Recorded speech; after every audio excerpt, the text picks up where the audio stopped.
Hello, sleepy traveler. Before we begin tonight's quiet journey, tell me, where in the world are you watching from? Are you nestled in a warm bed in Norway, curled up under the stars in Australia, or drifting off in a cozy room somewhere in Canada? Wherever you are, I'm so glad you're here. Tonight, we're going to explore one of the brain's most mysterious and magical places, the hippocampus, the quiet librarian of your mind.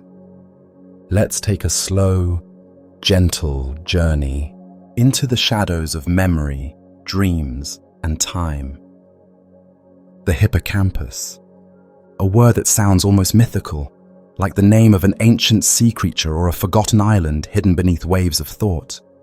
And in many ways, it is just that, a mysterious, seahorse-shaped structure nestled deep inside your brain, curving gently beneath the surface of your conscious awareness. It rests within the temporal lobe, one on each side of your brain, curled like a quiet sentinel at the gateway between experience and memory. You might never notice it. You can't feel it working. But even as you lie here now, drifting slowly towards sleep, the hippocampus is patiently observing, watching the day's events with a quiet focus, recording moments you've already started to forget. When you woke up this morning, perhaps you stretched your arms toward the ceiling, noticed the soft morning light on your walls, the scent of fresh coffee or the hum of traffic outside. You may not remember those small things now, but your hippocampus does. It was there, gently encoding every detail, every color, every flicker of emotion, filing them away with care. It doesn't just collect data, it chooses what to hold on to. It asks, was this important? Did this moment matter enough to keep? It holds a conversation with your senses, receiving information from your eyes, your ears, your skin, and then weaving those threads into the rich fabric of memory. Your hippocampus is not just a recorder, it is an artist, blending scenes together into something coherent and meaningful. It transforms scattered sensations into something you can carry with you. But it's also delicate. Unlike other parts of the brain that seem hardened by evolution, built for survival and repetition, the hippocampus is more like a living notebook, sensitive, vulnerable, and always listening. It cannot hold everything forever. It must let some things go to make room for more. Right now, as your body relaxes and your breathing slows, your hippocampus is still gently alert, not in a stressful way, not in the way a soldier keeps watch, but like a librarian wandering quietly through rows of books, making mental notes, moving thoughts into different sections of the mind, deciding which ones should be shelved for later and which ones can drift away like a breeze through open windows. It doesn't work alone. It reaches out to other parts of your brain, the amygdala, which holds emotion, the neocortex, where long-term memories are stored.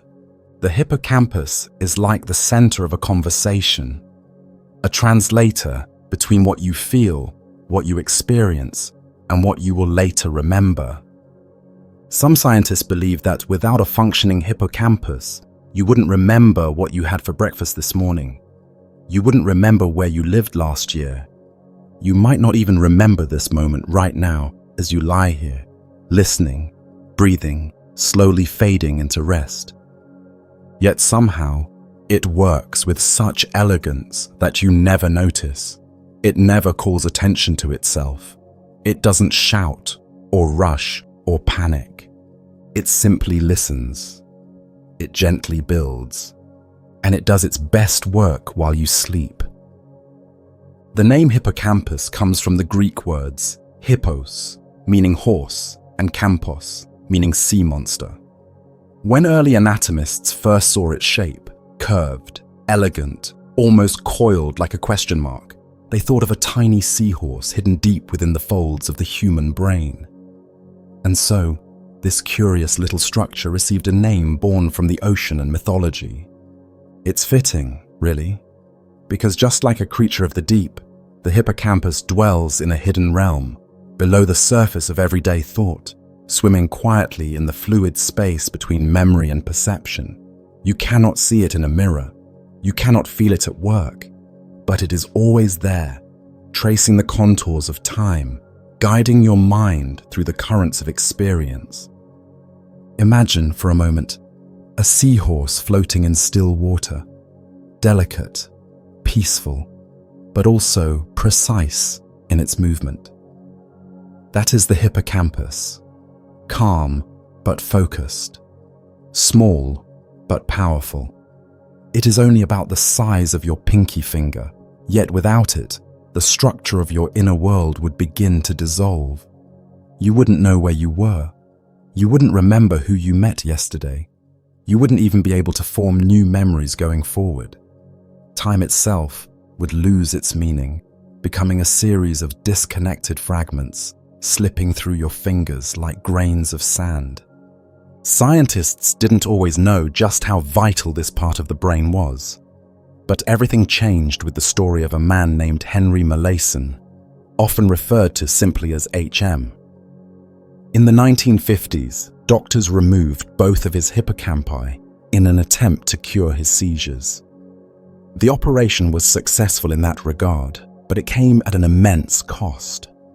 Henry lost the ability to create any new memories after the surgery. He could carry on a conversation, smile, laugh, even solve simple puzzles. But if you walked out of the room and returned 5 minutes later, he'd greet you like a stranger. It was as if his mind had become stuck in the present, unable to reach forward in time.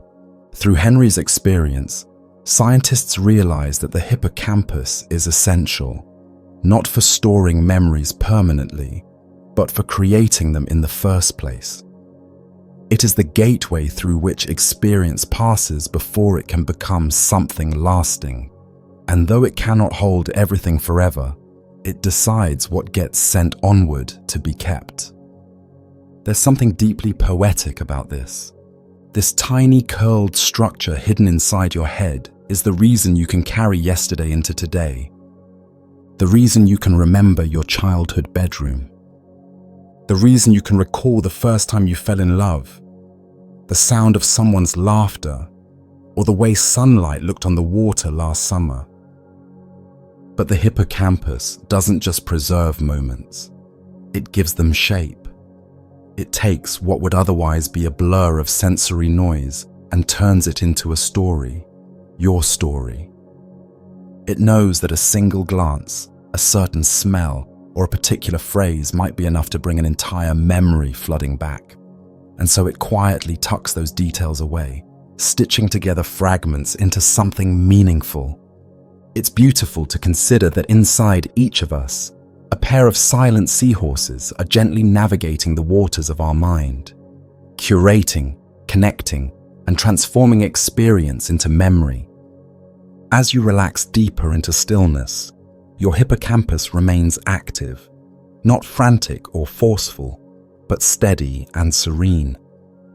It replays moments softly, like a music box turning slowly in the dark, echoing the melodies of your day, preparing to carry them into the deeper recesses of your sleeping brain. Hidden deep within the folds of your temporal lobe lies a chamber so quiet, so unassuming, that you've likely gone your entire life without noticing its presence.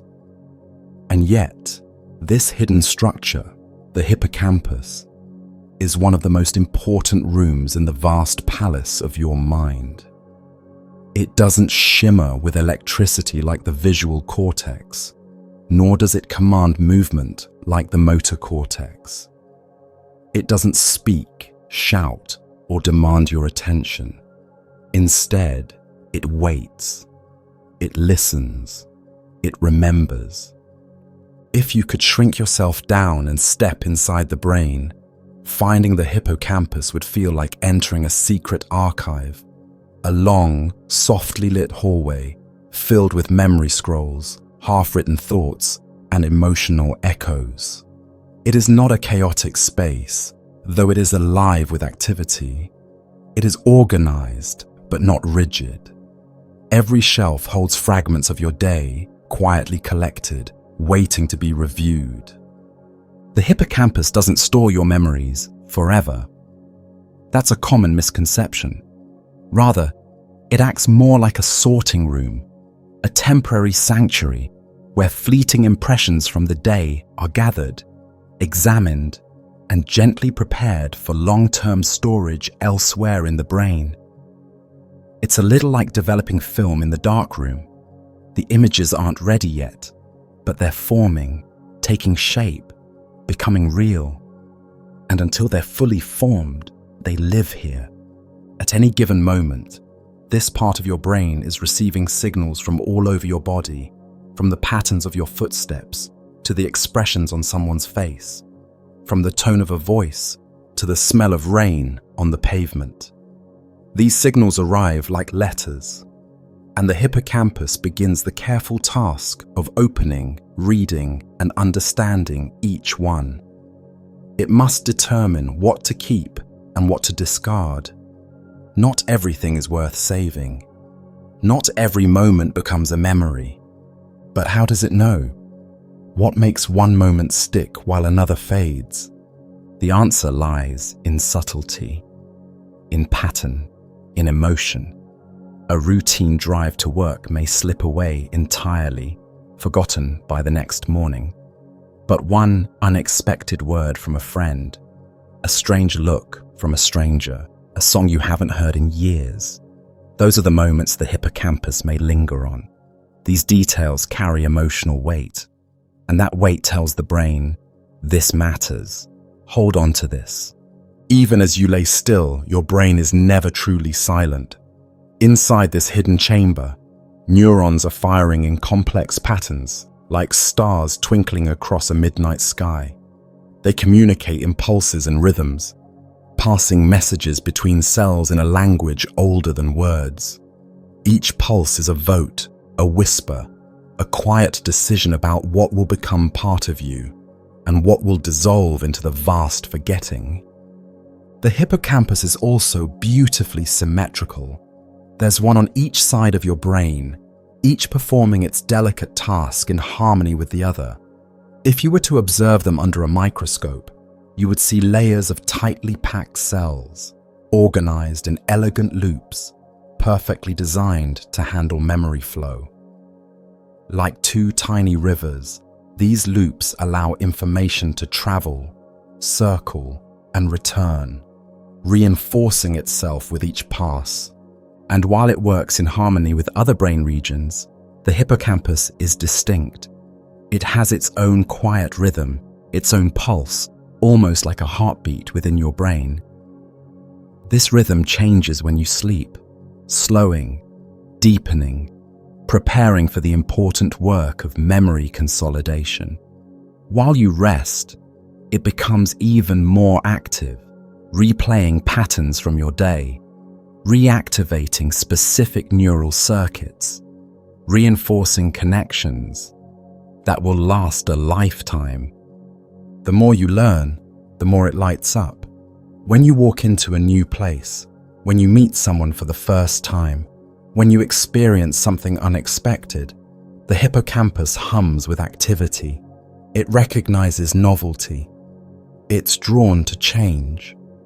It knows that these are the moments that shape who you are.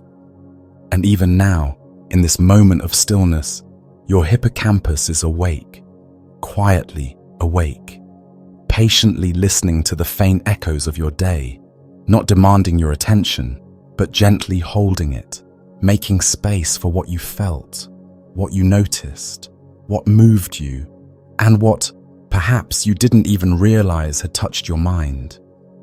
From the moment your eyes opened this morning, the world began flooding in. Colors, sounds, textures, thoughts. A gentle cascade of sensation, emotion, and motion that carried you from one moment to the next. And just beneath it all, invisible, but ever present, The hippocampus was there, watching, listening, absorbing, like a quiet companion walking beside you through the entire day. It noticed what you noticed. It felt what you felt, and it never forgot to record. But the hippocampus doesn't simply act like a passive observer. It doesn't just absorb information blindly or store it without question. It does something far more remarkable.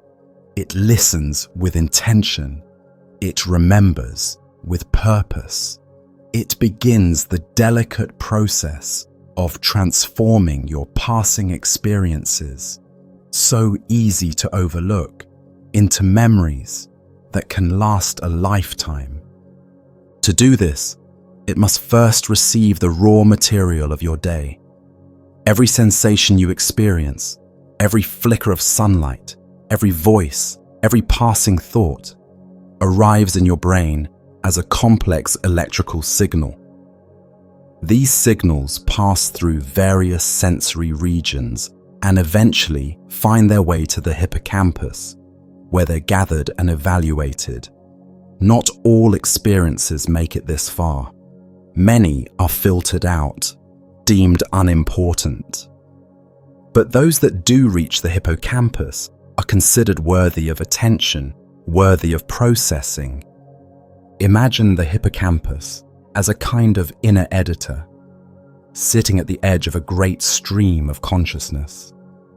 It has to decide which parts of the story are meaningful, which moments should be kept, and in what order should they be arranged so that they make sense later. This process happens almost instantly, again and again, thousands of times a day. You may not remember the specific way someone looked at you in the grocery store, or the feel of your keys in your hand, but somewhere deep inside your mind, those impressions were briefly weighed, examined, and either passed along or gently let go. It's not always the loudest or most dramatic moments that the hippocampus chooses to retain. Sometimes it's the quietest ones, the sound of your name spoken softly, the way the afternoon light danced on the floor, the subtle feeling of being safe or seen, or suddenly struck by a passing thought. These impressions are delicate, but meaningful, and the hippocampus notices. To record a memory, neurons in the hippocampus fire in coordinated patterns, like a symphony playing in perfect time. These patterns encode the essence of what happened, not just the facts, but the feelings, the where, the when, the who, and the how it all made you feel. This is what separates the hippocampus from other regions of the brain. It creates memories that are rich and layered, full of sensory detail and emotional tone. And while this recording process begins while you're awake, it doesn't end there. Much of the hippocampus's most important work happens later, when you're no longer aware, when your mind begins to drift and the world grows quiet. But even during the day, it's already laying the foundation. It's tagging certain memories for later review. It's flagging particular moments that need to be revisited once your conscious mind goes offline. All of this happens without your awareness. You don't have to try. You don't have to focus. Your brain is built to remember, even when you don't know what will be important yet. It's as though the hippocampus has an instinct for significance, a quiet intuition that helps it sift through the noise and find the golden thread running through your experiences. Sometimes, that thread is obvious, like the joy of a celebration, the sting of a painful conversation, or the wonder of a first experience. But other times, it's subtle, a fleeting realization, a moment of connection, a feeling you didn't quite understand at the time, but which may come back to you later, clearer and deeper. This is the gift of the hippocampus. It doesn't just help you remember, it helps you become. It shapes how you see your life, how you understand yourself, and how you carry your past into your future. And it begins this sacred process the moment you wake up, quietly collecting the fragments of your day before you even notice that morning has begun. All throughout the day, as you moved from place to place, task to task, feeling emotions both large and small, the hippocampus was quietly at work, gathering the scattered pieces of your lived experience. But gathering is only the first step. Like a master weaver seated before an endless loom, the hippocampus begins to take all those fragments, the sights, the sounds, the fleeting thoughts and feelings, and it starts to braid them together.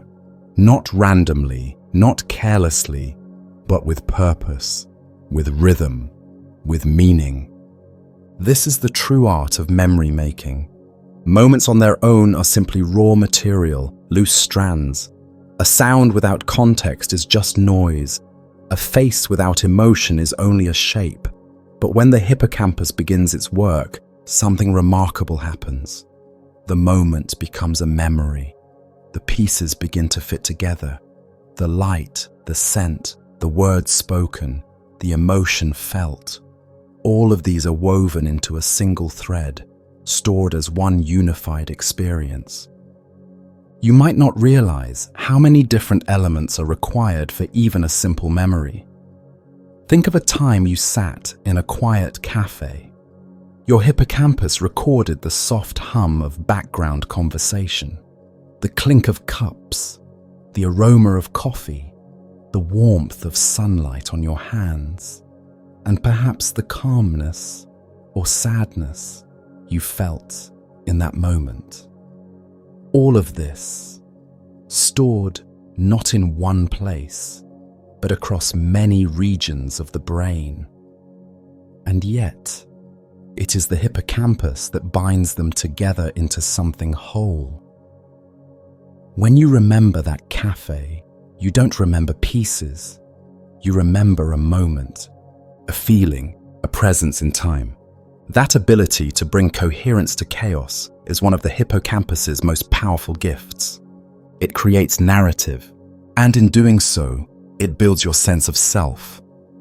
Without this function, our lives would feel like scattered puzzle pieces, images without edges, events without order. We would know things happened, but not when. We would feel things, but not know why. But because of the hippocampus, you can place your memories into a timeline. You can say, this happened before that. You can revisit the past with structure, with emotion, and with understanding. And perhaps most incredibly, the hippocampus doesn't just store what happened, it stores where it happened too. It creates a map of your experiences, linking memory with space. This is why you can walk into a familiar room and suddenly remember something from long ago. The hippocampus is deeply connected to spatial memory. It knows not just the events of your life, but where they unfolded, anchoring memories in place like pins on a mental map. This is part of why certain places feel emotionally charged. A childhood home, a hospital room, a bench in a park. Your hippocampus has been there with you, remembering, not just the visual layout, but the emotional imprint left behind. The location is stitched into the memory itself, so that revisiting it later can reopen an entire chapter of your story.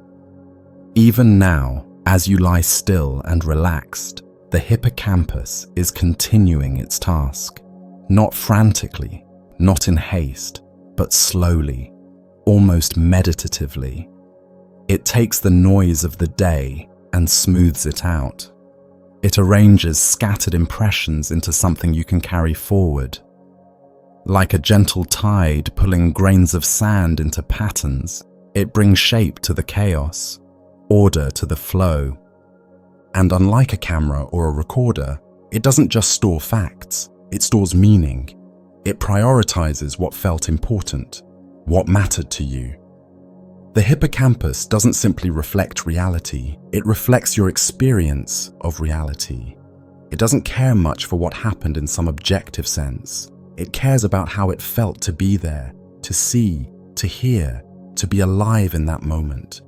This is why memory can feel so personal, so vivid, so emotionally charged, because what's being stored is not just information, it's you. And as the hippocampus continues its quiet labor, it prepares those memories not just to be kept, but to be integrated, woven into the ever-growing tapestry of who you are becoming. As the light of day begins to fade and your body starts to surrender to stillness, something remarkable happens inside your brain. Slowly, gently, it shifts gears. The rhythm of your heartbeat slows. Your muscles release their quiet tension. Your eyelids grow heavier. And deep within your brain, the hippocampus begins to prepare for the transition it knows so well, the passage from waking life into the silent architecture of sleep. During the day, your hippocampus acts as a gatekeeper, gathering and processing your experiences, constantly filtering and shaping the world into something meaningful. But as night falls, its role transforms. The external world recedes. No longer overwhelmed by a flood of sensory input, the hippocampus turns inward. It becomes less concerned with collecting and more concerned with refining, reviewing, reorganizing. It begins the quiet shift from encoding to consolidation. This change is not abrupt. It is subtle, like the slow dimming of a candle or the gentle descent of fog over a quiet field. The moment your mind begins to drift, that liminal space between wakefulness and dreaming, your hippocampus starts to enter a new mode of operation. Sleep doesn't turn it off.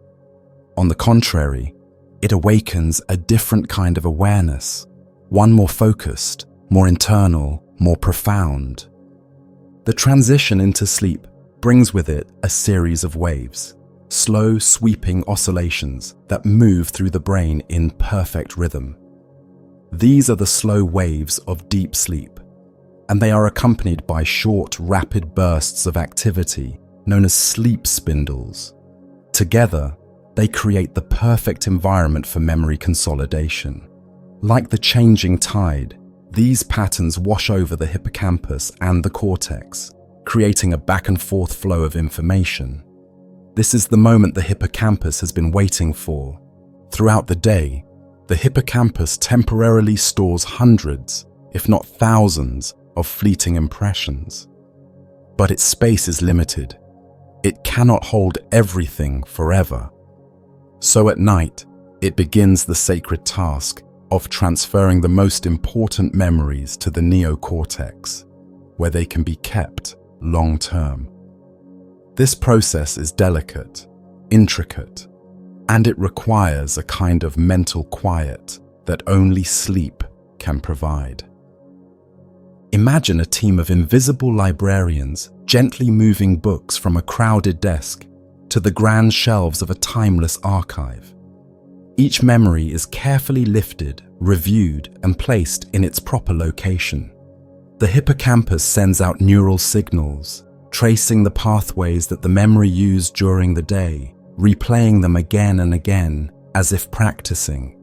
And with each replay, the connections grow stronger, more stable. What was once fragile becomes solid. What was once temporary becomes lasting. This process doesn't just preserve facts, it refines them. Memories are not simply copied and pasted from the hippocampus to the cortex. They are edited, distilled, and sometimes restructured. Some details may be smoothed out, others may be enhanced. The emotional tone of an experience may deepen or soften. The hippocampus is not just an archivist, it is a storyteller. And in the stillness of sleep, it begins to tell the story of your day in the quiet language of neurons and waves. But the shift into this nighttime mode also reveals something deeply mysterious about the hippocampus. It doesn't work in isolation. While it organizes and replays the patterns of your experiences, it is constantly communicating with other regions of the brain. One of its most important partners is the neocortex, where higher-order thinking and long-term storage occur. The two regions engage in a sort of nocturnal dialogue, passing information back and forth, aligning their rhythms, syncing their signals. It is a silent conversation, but it is what allows you to wake up the next day with a slightly more complete version of yourself. And this is not a one-time event. It happens every night.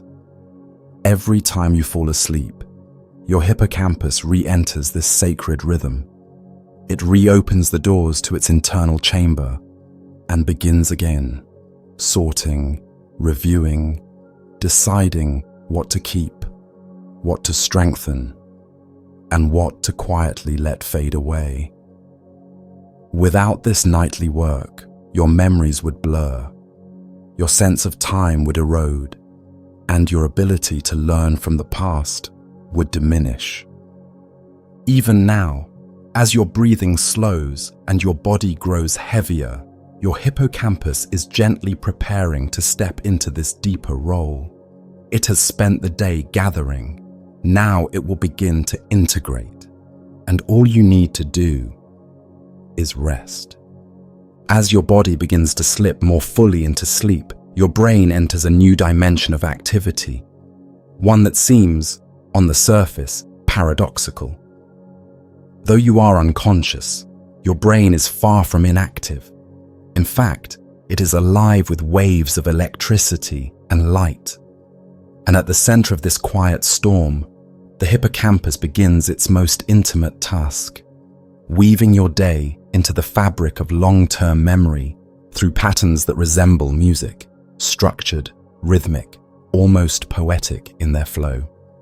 These patterns are known as sharp wave ripples, small but powerful bursts of electrical activity that pulse through the hippocampus in the deeper stages of non-REM sleep. Like ripples on a still pond, they move quickly and with purpose, sending signals from the hippocampus to the neocortex. These ripples are not random. They follow very specific, familiar routes your brain traveled during the day. It is as if the hippocampus is replaying the day's events, not in the way you might remember them, but in the precise neural sequences that created the memory in the first place. When you walked through a door, when you read a sentence, when you felt surprise or joy, those experiences activated specific neurons in a particular order. And now, in sleep, your hippocampus replays that same order, that same pathway, over and over, quietly, calmly. And each time it does, it strengthens the connection between the hippocampus and the outer layers of your brain. This repetition is how memories are stabilized. It's how they move from something fleeting to something lasting. But these neural ripples don't move alone. They are synchronized with other brainwaves, creating a harmony that is almost like a lullaby composed by the brain itself. One type of wave, known as a sleep spindle, rises and falls in a steady rhythm, connecting the thalamus with the cortex. At the same time, the slow waves of deep sleep roll across the brain like gentle tides. The hippocampus times its ripples to align perfectly with these waves, almost as if it knows when the mind is most ready to listen. This synchronization is critical. It's not enough for the hippocampus to replay memories. The rest of the brain must be ready to receive them. These waves serve as an invitation, a signal that says, now is the moment. Now is when we remember. Now is when we grow. And while this inner concert plays on, you are completely unaware. Your conscious mind has gone quiet. The ego, the inner narrator, the planner, the doubter, they've all stepped aside. What remains is pure process, pure rhythm, pure memory. It is the deepest kind of learning, the most natural form of healing, and it happens every night without any effort on your part. This is one of the great paradoxes of the human brain. While you rest, it works. While you surrender, it builds. And what it builds during this time is more than memory. It's identity. Because memory is not just a record of the past. It's the scaffolding upon which your sense of self is built. You are, in many ways, the stories your hippocampus has chosen to keep. But not all memories are treated equally. The hippocampus is selective. It prioritizes some experiences over others, especially those linked with novelty or emotion. This is where the coordination with the amygdala becomes essential.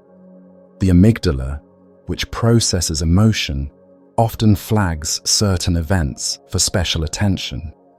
When something makes you feel intensely joy, fear, sadness, awe, the amygdala and hippocampus communicate, working together to ensure that the memory is deeply imprinted. This means that as you sleep, your brain is not just storing facts or data, it's storing the moments that moved you, the things that made you feel alive, the things that changed you, even in small ways. And in this way, memory is not cold, it is warm, human, tender. It holds emotion, it holds depth, it holds truth. The hippocampus, then, is not merely a structure. It is a sanctuary, a temple of thought and feeling. And each night, when the world grows dark and quiet, this temple comes alive, flickering with pulses of light, orchestrating a delicate symphony that shapes the very core of who you are. As the hippocampus sends its silent signals through the night, another strange and beautiful process begins to unfold.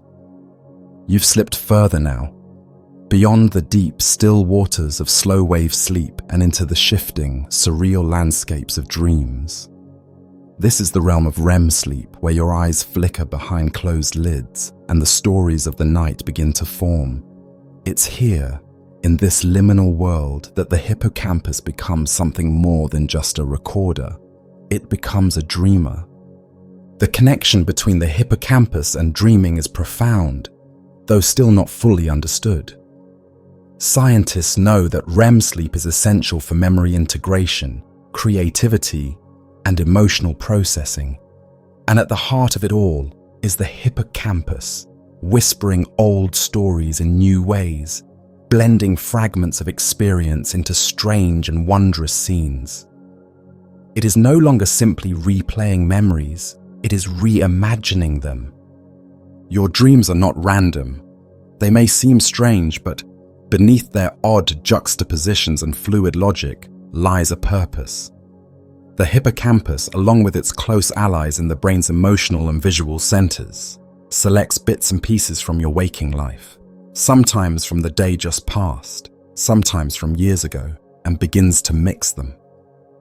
A face from your childhood might appear in a setting you visited yesterday. A voice you forgot you remembered might echo in a landscape shaped by a recent thought. These dreamscapes are not nonsense. They are symbolic reconstructions, emotional translations, quiet rehearsals for challenges not yet faced. What makes this process so miraculous is that the hippocampus isn't just throwing images together. It is guided by the emotional signals passed to it from the amygdala. These signals give weight and tone to the dream, shaping its mood, its color, its rhythm. If something troubled you during the day, something you didn't fully process or understand, it may appear in your dreams, transformed but familiar. The hippocampus doesn't need to show you the event exactly as it happened. Instead, it shows you what it meant. This is where healing often begins. Within the strange logic of dreams, the hippocampus can take painful experiences and soften them. It can replay them in safer ways, placing them in new contexts, allowing the brain to explore without being overwhelmed.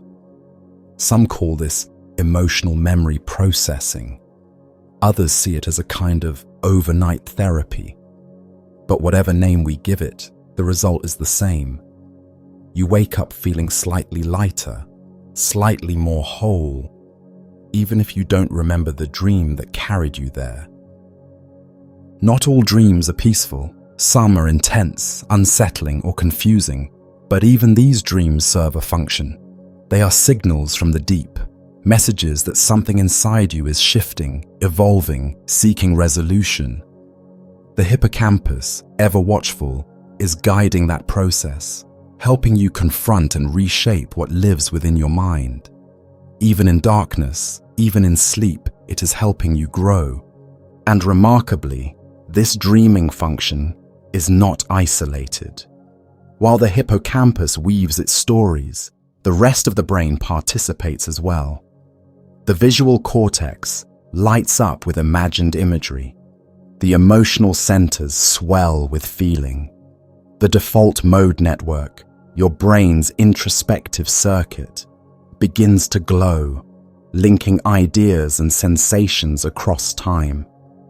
It's as though the entire brain becomes a canvas, and the hippocampus is gently brushing on colors, drawing shapes, sketching meanings in a language beyond words.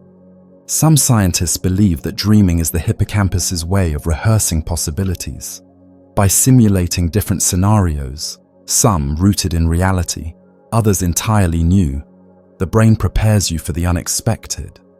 It teaches you how to adapt, how to cope, how to respond when life doesn't go according to plan. In this sense, dreams are not escapes from reality, they are rehearsals for it. And yet, there's a beauty to this that goes beyond function. Because in these moments, when the hippocampus is most free, no longer constrained by linear time or rigid logic, it becomes something like a poet. It takes the ordinary and makes it magical. It takes the forgotten and makes it vivid. It allows you to feel your own life from a different angle, through a softer lens. Even now, as you sink deeper into the night, your hippocampus may be reaching back into the reservoir of your memories, stirring them gently, letting them rise and float into the dream space. Perhaps you'll revisit a place you haven't seen in years. Perhaps you'll speak to someone who is no longer here. Perhaps you'll witness something that never happened, yet feels strangely true. These are the gifts of the dreaming hippocampus, not just memory, but transformation, not just recollection, but reimagination. And all the while, you rest, you breathe, you drift, unaware that within the quiet sanctuary of your sleeping brain, an ancient storyteller is at work, turning your life into something even richer than memory, something that lives, breathes, and moves in the deep waters of the mind. As the night deepens and your dreams continue to unfold, your hippocampus enters one of its most crucial phases of nightly labor, separating signal from noise, sifting through the vast collection of sensory fragments and emotional moments you experience throughout the day. It does not simply preserve everything. That would be overwhelming, unmanageable. even dangerous to your sense of clarity and mental peace. Instead, your hippocampus performs a kind of gentle alchemy. It chooses what matters and quietly lets the rest dissolve. All day long, your brain is flooded with information, more than you could ever consciously register. Every background sound, every passing face, every small decision, every subtle change in mood or thought. The hippocampus takes all this in, and now, under the protective silence of sleep, it begins to organize, prioritize, filter. It must decide what to keep, what to refine, and what to simply release into forgetfulness. And this process is not mechanical, it's profoundly intuitive. The hippocampus isn't just asking what happened, it's asking what meant something. It listens to the echoes of your emotional responses, your patterns of attention, and your internal landscape as you moved through the day. Maybe a conversation stirred something inside you, even if it seemed ordinary at the time. Maybe a small act of kindness or a fleeting fear left a deeper imprint than you expected. The hippocampus senses this and marks it. These are the moments it will hold on to. This filtering process is essential because without it, your mind would become overwhelmed by details. You would wake up each day burdened by too many memories, unfiltered, unorganized, and cluttered with irrelevant impressions. The hippocampus acts as a curator of your inner museum. It walks quietly through the rooms of your mind, choosing which images to frame, which stories to preserve, and which ones to quietly set aside. The process is delicate, but not cold. There's a strange kind of compassion in the way the hippocampus works. It does not delete with violence. It simply lets go. It lets memories fade gently, like mist lifting off a field at dawn. What no longer serves you, what no longer adds shape to your story, does not need to stay. There is peace in that forgetting. There is room made for newness, for clarity, for growth. Sometimes, the memories the hippocampus chooses to let go of are surprising. You may forget a task you completed, or the name of someone you briefly met, or a specific detail of a conversation that once felt important. But in the grand design of your inner world, these moments have been judged as non-essential. They were like notes in a song that didn't quite fit the melody your mind is composing. Yet, the hippocampus doesn't always erase completely. Often, it leaves behind a trace, a vague familiarity, a sense of déjà vu, a shadow of something you once knew. These are like the footprints of memories that were once more fully formed, now fading into the distance but never entirely gone. Your hippocampus knows that forgetting is not failure. It is function. It is health.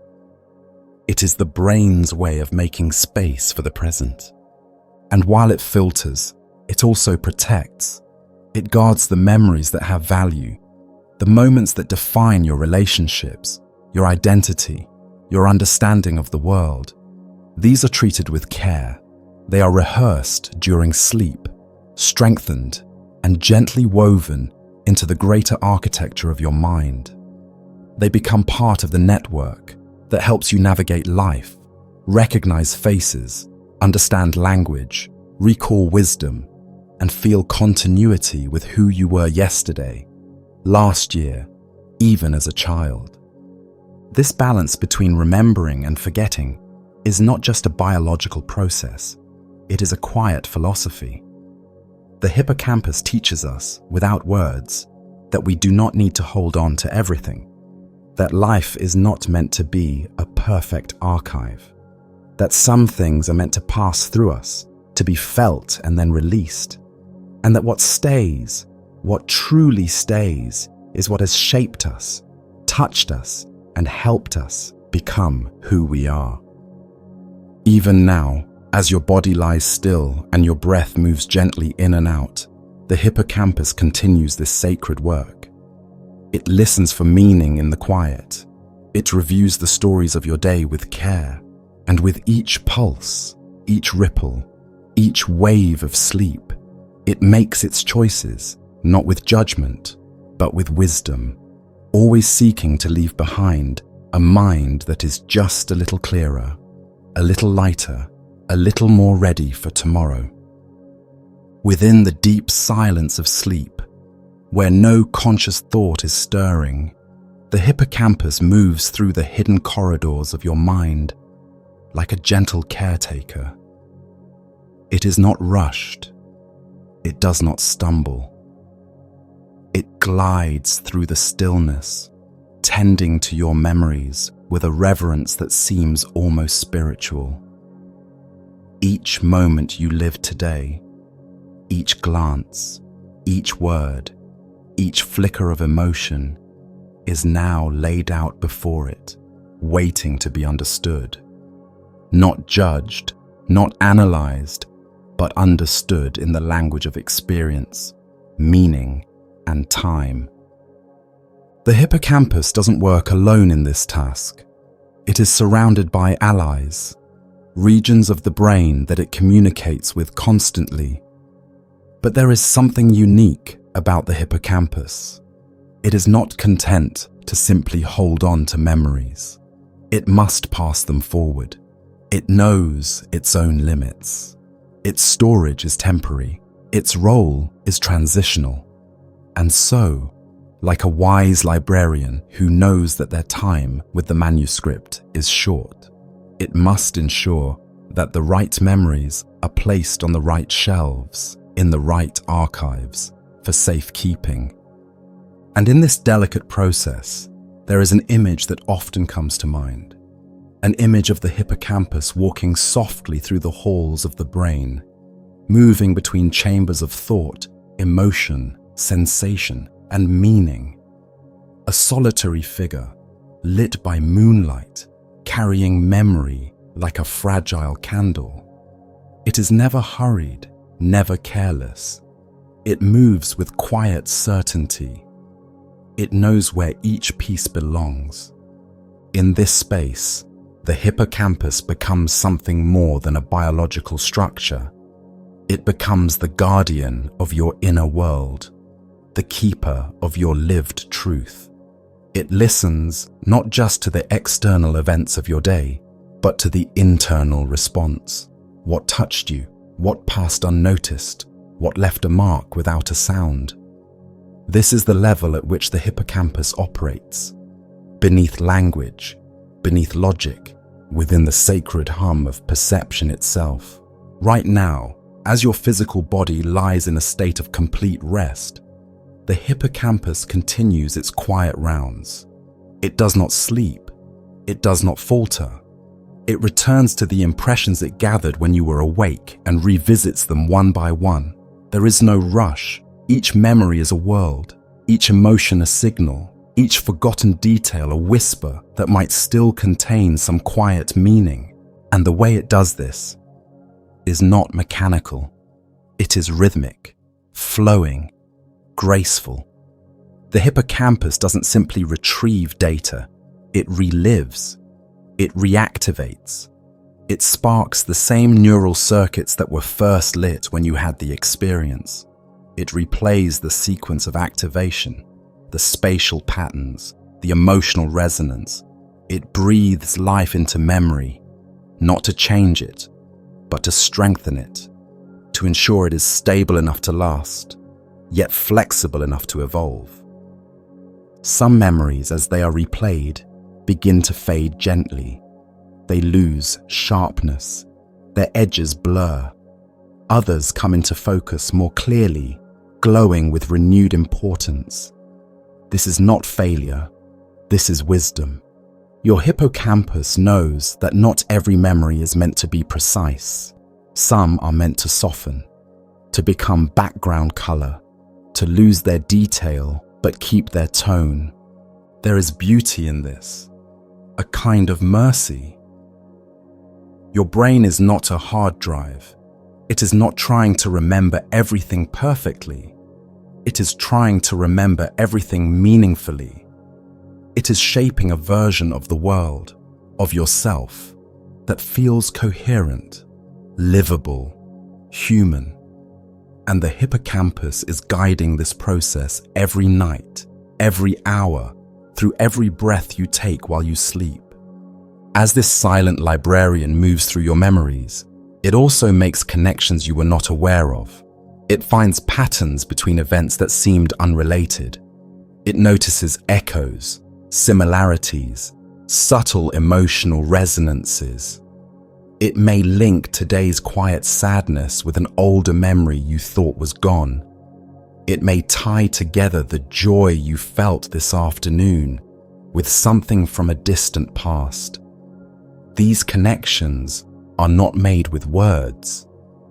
They are made with feeling, with intuition, with the brain's deep, silent knowing.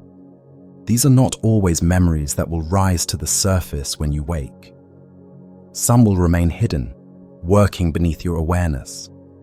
But they will shape how you feel tomorrow, how you perceive, how you respond.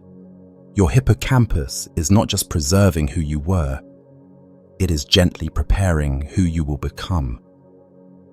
Even now, with the world around you silent and the night wrapping its arms around your body, your hippocampus continues. Not because it must, but because that is its nature. It is the eternal caretaker, the unseen companion, the patient guardian of your inner life.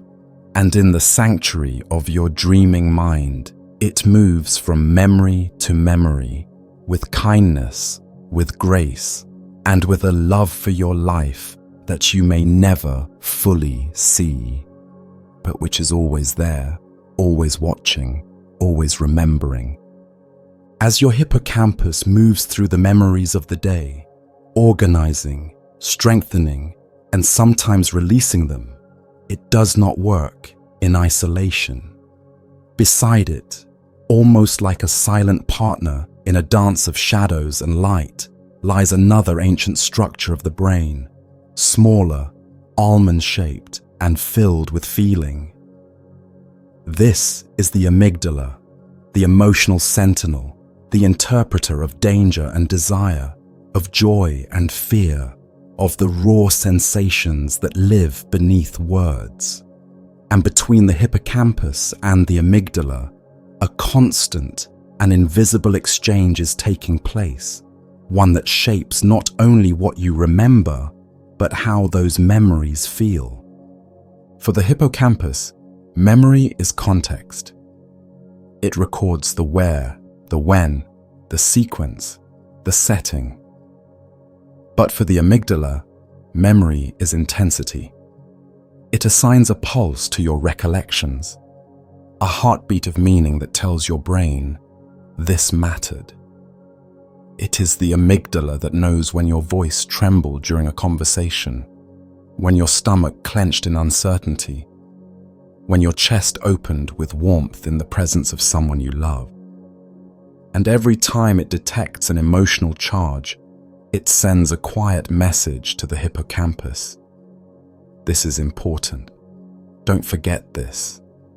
In this way, the amygdala doesn't just color memories, it anchors them.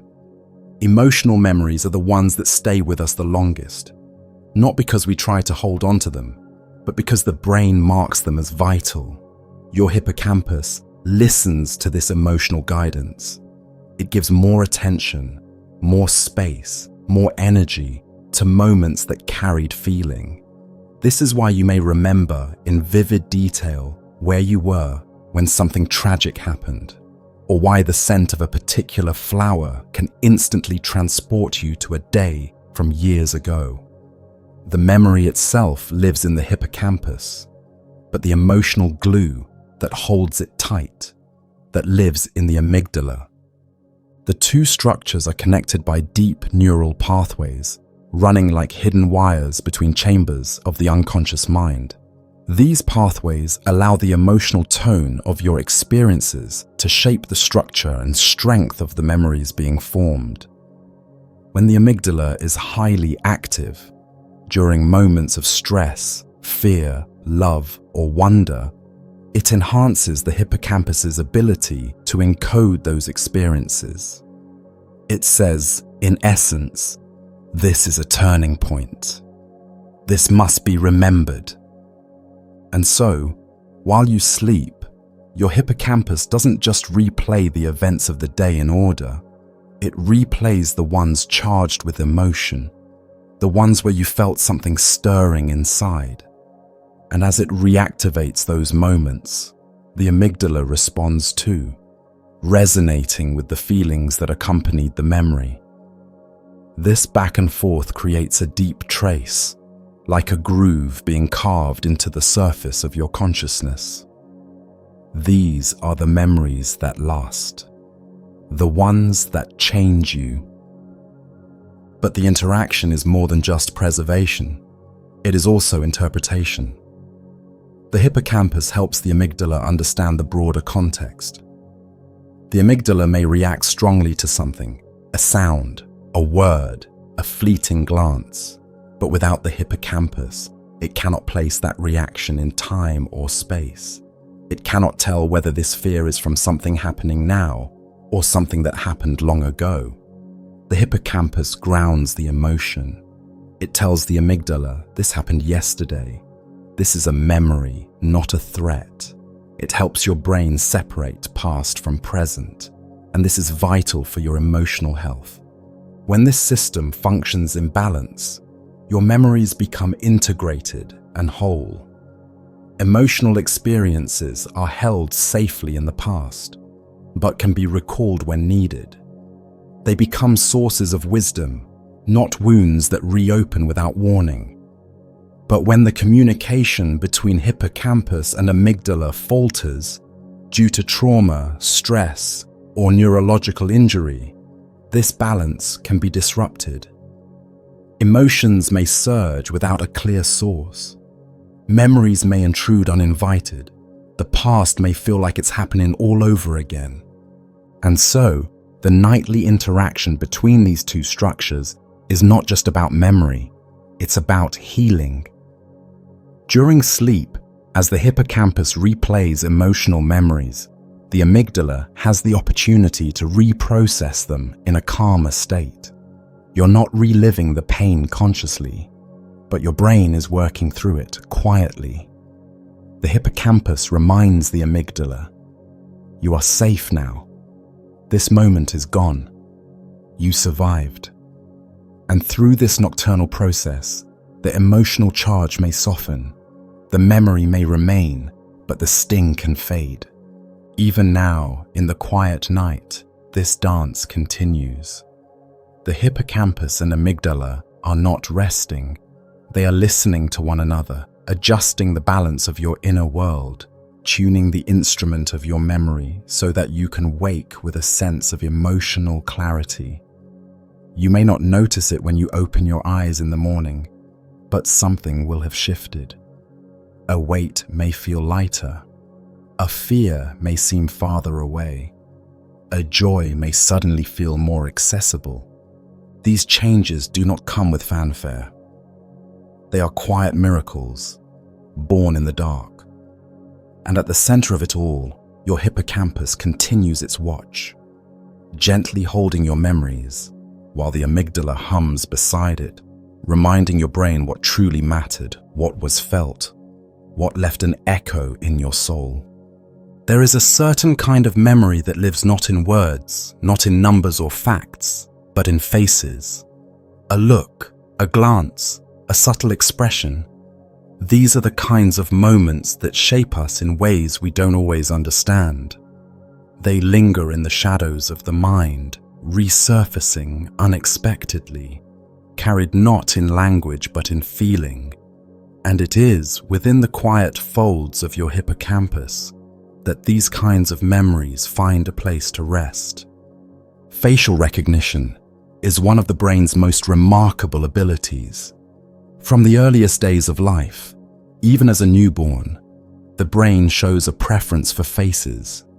A sense of safety, connection, and identity is formed by gazing into the eyes of others.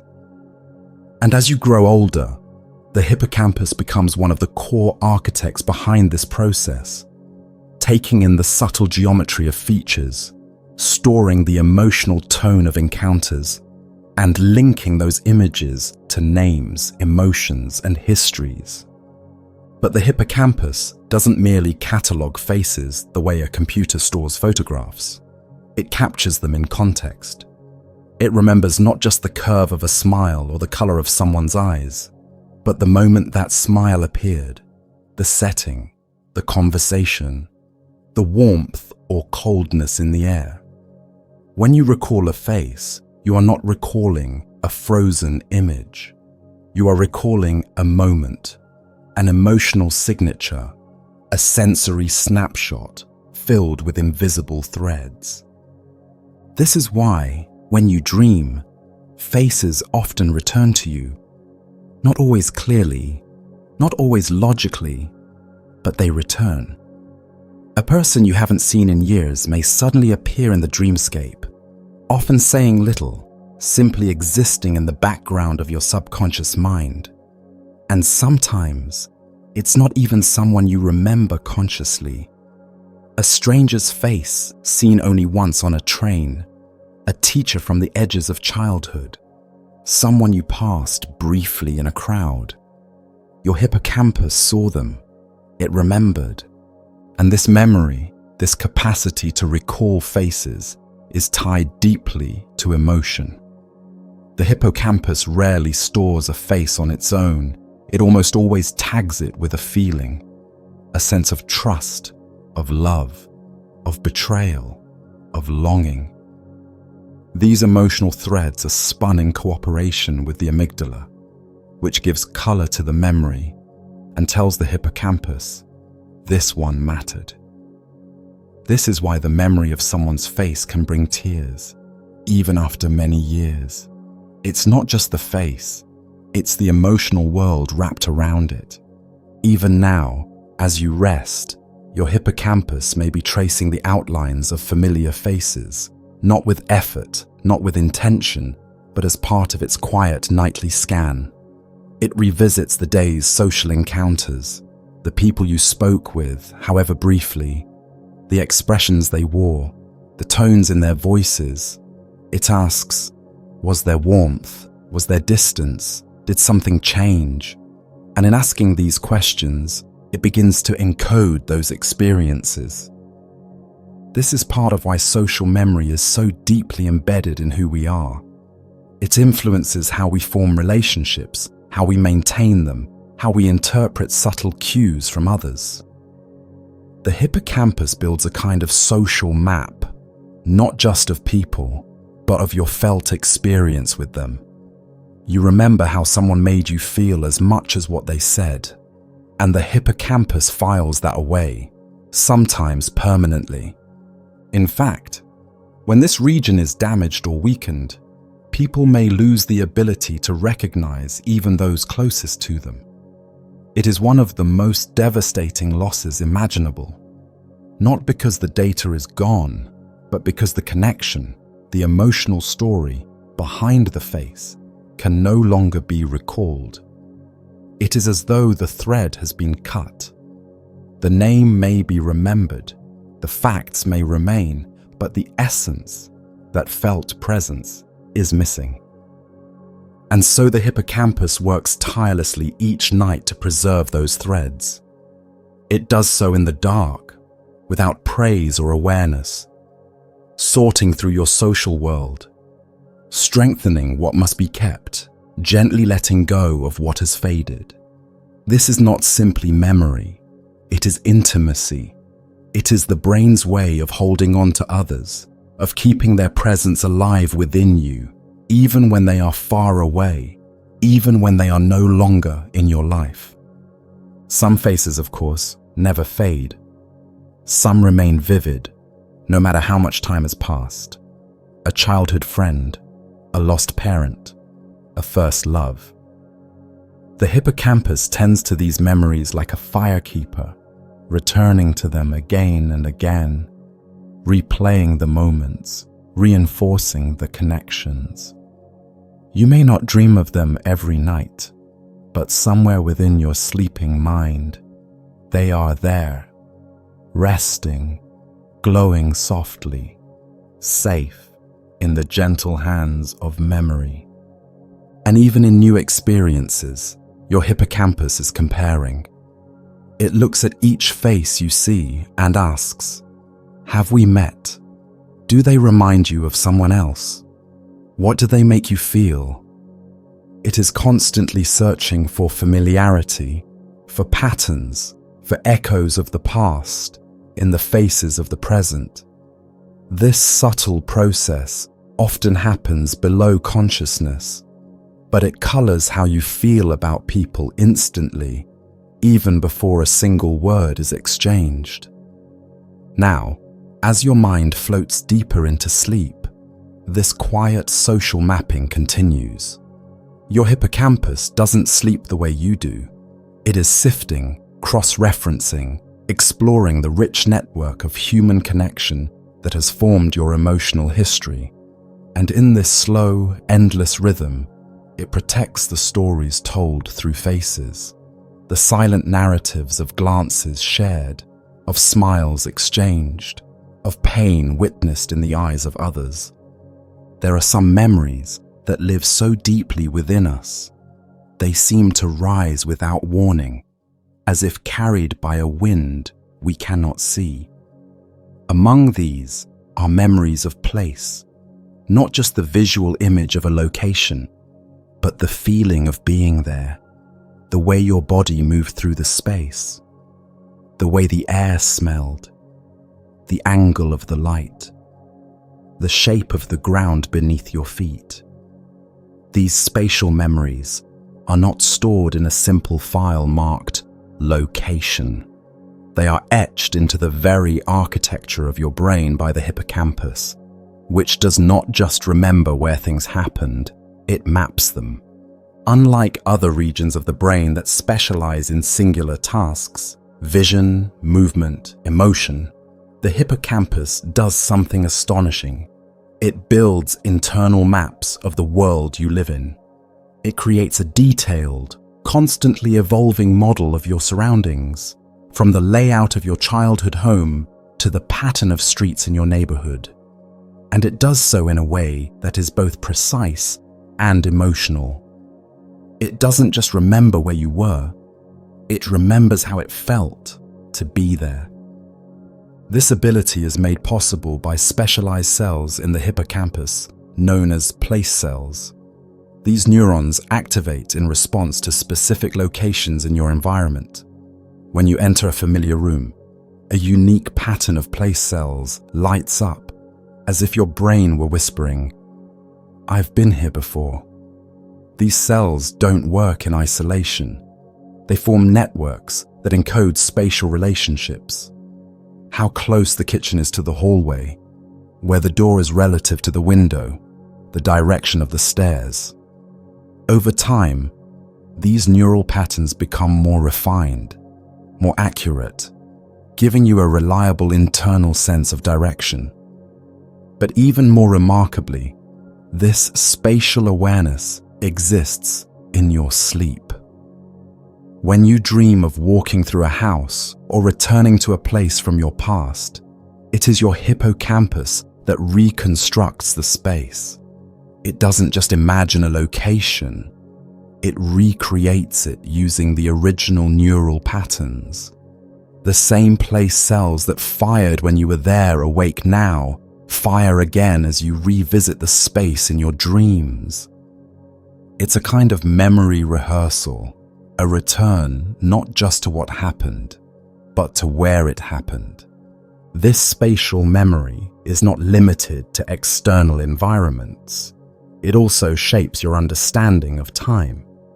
The hippocampus doesn't just organize memories by emotion or meaning, it organizes them by when and where they occurred. This is what allows you to place memories along a timeline, to say, first I was there, Then I went here, then I did that. Time and space are deeply intertwined in the mind, and the hippocampus is the place where they meet. Perhaps this is why returning to certain locations can feel so powerful. When you walk through the halls of your old school, or stand beneath the same tree you played under as a child, you are not just seeing the place. You are awakening a network of memories layered into that environment. The hippocampus retrieves them effortlessly. A smell, a sound, the feel of the ground, all of it pulls memory from the past into the present. Some researchers even believe that this spatial mapping function is fundamental to imagination itself. To imagine the future, to place yourself in a scene that has not yet happened, your brain must simulate a space. It must build a mental environment, populate it with people, and imagine movement through it. The hippocampus enables this by reusing the same circuits it uses for memory. It doesn't distinguish sharply between real and imagined locations. It simply navigates them. Even in your dreams, when landscapes shift and merge in impossible ways, the hippocampus is active. It constructs bridges between places. It lets you walk from a room in your present-day home into the classroom of your childhood, or from a city you once visited into a completely fictional world. And even though the transitions are strange, your mind accepts them, because the hippocampus weaves them together with its deep-rooted sense of spatial flow. There is a poetry to this. Your hippocampus is not simply remembering facts about places, it is carrying the emotional and sensory weight of being there. The echo of footsteps in a hallway, the creak of floorboards under familiar shoes, the way the light once poured through a certain window. These are memories too subtle for words, but the hippocampus holds them all the same. It doesn't forget. It simply waits until the right moment brings them back. And so tonight, as you lie in darkness, it may be quietly conjuring the architecture of your past, not as a rigid blueprint, but as a breathing, feeling, living space. Perhaps you'll find yourself wandering through an old apartment, noticing details you forgot you remembered. Perhaps you'll pass through the gates of a school, or walk along a trail you haven't seen in years. These are not hallucinations. They are reconstructions, delicate, intentional, shaped by the hippocampus as part of your nightly integration. You may not even be aware of them. You may wake with only a faint feeling, a kind of nostalgia that clings to you, a sense of having gone somewhere meaningful, but that trace is enough. It means your hippocampus has done its work. It has carried you across the landscape of your memory, mapped the inner terrain of your life, and gently reminded you that every place you've been, no matter how small or forgotten, has left a mark. There is something strangely tender about the way the hippocampus holds childhood memories. They are softer, often more vivid, and deeply colored by the emotions of early experience. These memories, unlike those formed later in life, carry with them a sense of wonder, of awe, of vulnerability. And while many may fade or shift with time, certain ones, your first day of school, the scent of your mother's cooking, the glow of sunlight on your bedroom wall, remain imprinted in a way that feels almost eternal. The hippocampus plays a unique role in this. It is the part of your brain responsible for transforming experiences into long-term memories, and it begins this function early in life. But it develops gradually, maturing slowly over the first few years. This slow development explains why most people cannot recall memories from before the age of 3 or 4, a phenomenon known as infantile amnesia. The brain was experiencing the world, yes, The senses were alive, but the hippocampus had not yet fully developed the capacity to encode those moments into retrievable form. Still, traces remain, not always as images or clear scenes, but as impressions, emotional imprints left in the subconscious. A lullaby that evokes inexplicable warmth, the soft sound of rain bringing comfort you can't quite explain. These are the echoes of those earliest days, and even if the hippocampus cannot recall them directly, it has laid down the emotional pathways that continue to shape you. As the hippocampus matures, it begins to collect moments with greater clarity. In childhood, these early memories are formed during a time when everything feels new. The world is full of firsts. First steps, first friendships, first heartbreaks, first fears. And each of these carries an intensity that gives the hippocampus a signal to hold on tighter. The amygdala, so active in youth, flags these emotional events, and the hippocampus encodes them with care. That's why childhood memories often seem larger than life, not just because of what happened, but because of how deeply it was felt. These early memories often contain more than just events. They include a sense of self that is still forming. A child doesn't just remember what happened. They remember how it made them feel, and what it seemed to say about who they were. The hippocampus doesn't record these insights in words, but in emotional tone. A moment of praise from a parent, a time you felt left out at school. These experiences may seem small in hindsight, but at the time, they were foundational. The hippocampus remembers them not as trivia, but as building blocks of identity, and as you sleep, it continues to revisit them. The hippocampus does not organize memories strictly by time. It organizes them by significance, by relational meaning, by emotional weight. That's why a moment from age 7 can rise to the surface more easily than something that happened just a week ago. These older memories are reinforced, not only because they were encoded during emotionally charged developmental windows, but because they have been revisited, subtly, unconsciously, again and again. Sleep is one of the key moments when this happens. While your conscious mind drifts into dreams, the hippocampus dips into the reservoir of your past, touching old memories as if checking to make sure they're still safe. Sometimes these memories float into your dreams. You may find yourself back in your childhood home, walking through its familiar rooms, hearing voices you haven't heard in years. These dreams are not always literal. Sometimes they blend places, shift faces, change the details. But the emotional truth remains. The hippocampus is not trying to recreate your childhood. It's simply letting it breathe. This process serves a deeper purpose. By revisiting childhood memories in sleep, the hippocampus is not only maintaining your past, it is helping you understand your present. Many of the patterns you carry, the fears you hold, the longings you return to, are rooted in those early experiences.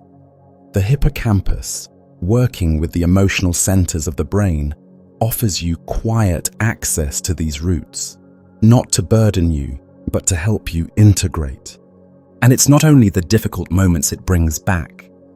The hippocampus also carries the joy, the play, the freedom of youth, a swing set in the sun, the feel of grass under your bare feet, the thrill of staying up past your bedtime. These memories, too, are preserved, not as exact copies, but as living emotions. And in sleep, the hippocampus allows you to feel them again, to remember that you once laughed without reason, that you once felt protected, that you once saw the world not as something to navigate, but as something to wonder at. These memories are not lost in the sea of time. They are folded into the fabric of your being, stored in the elegant curves of the hippocampus, waiting to rise again when you need them. Sometimes they return when you hear a song, or see a photograph, or smell something familiar.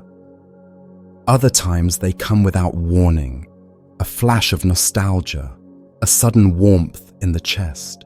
And even though the world has changed and you have changed, the memory remains. The hippocampus does not let go easily. Even now, in the quiet of night, it may be visiting one of those early chapters, not because it is stuck in the past, but because it understands how the past still lives within you. It drifts along the corridors of time, pausing where it finds something meaningful. It traces the paths your younger self once walked and keeps them lit so you can always find your way back, not to stay there, but to remember who you were when you first began to become who you are. Every night, as the body settles into stillness and the outside world slips away, the hippocampus performs a kind of invisible ritual, an intricate sequence of replaying, reweaving, and rebalancing the memories that define your inner world. And among these countless impressions is a subtle, haunting process, the unconscious replaying of your day. The hippocampus does not simply let the day go, it returns to it again and again, walking the same paths you walked, tracing the same thoughts, the same moments, but with a slower rhythm, as if inspecting each thread for strength, for meaning, for something you may have missed. This nightly rehearsal is one of the most profound mysteries of the sleeping brain. While you dream, while your body rests deeply, the hippocampus quietly activates the same neural circuits that were engaged during waking experience. A conversation with a loved one, a moment of frustration, a walk through a familiar place. These experiences are not simply filed away, they are reactivated. The same patterns of neurons fire in the same order, like music being played again by the same instruments. The hippocampus is not merely reviewing, it is reinforcing, it is committing. But this repetition is more than rote memorization. It is reflection. The hippocampus is engaged in a form of non-verbal, non-conscious contemplation. It is asking, what really happened today? What mattered? What do we need to understand more deeply? It does not ask with words, but with rhythm, with pattern, with biological intuition.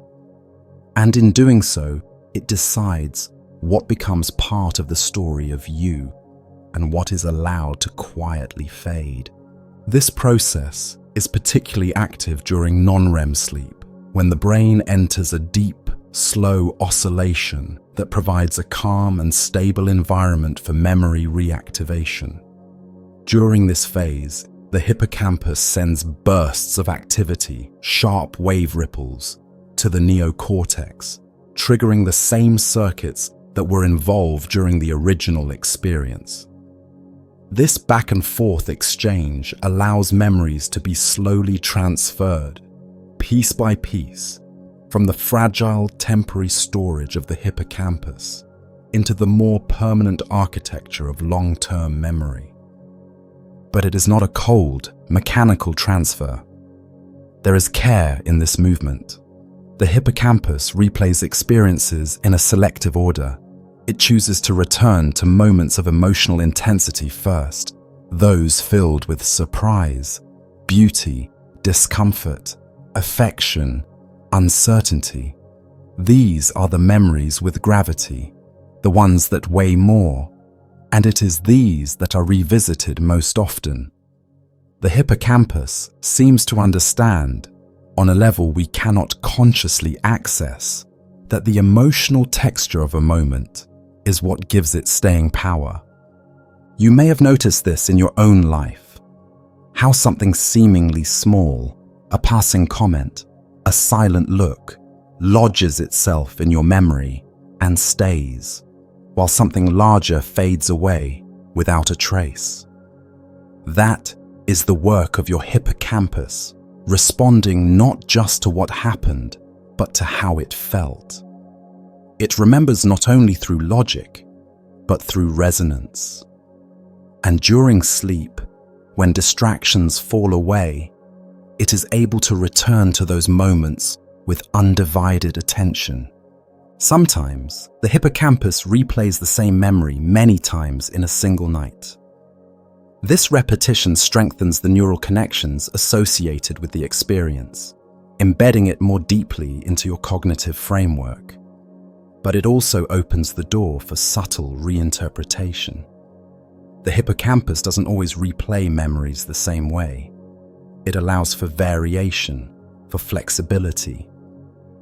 A conversation that felt frustrating during the day might, in sleep, be understood with a touch more compassion. A moment of confusion might begin to take shape as a learning experience.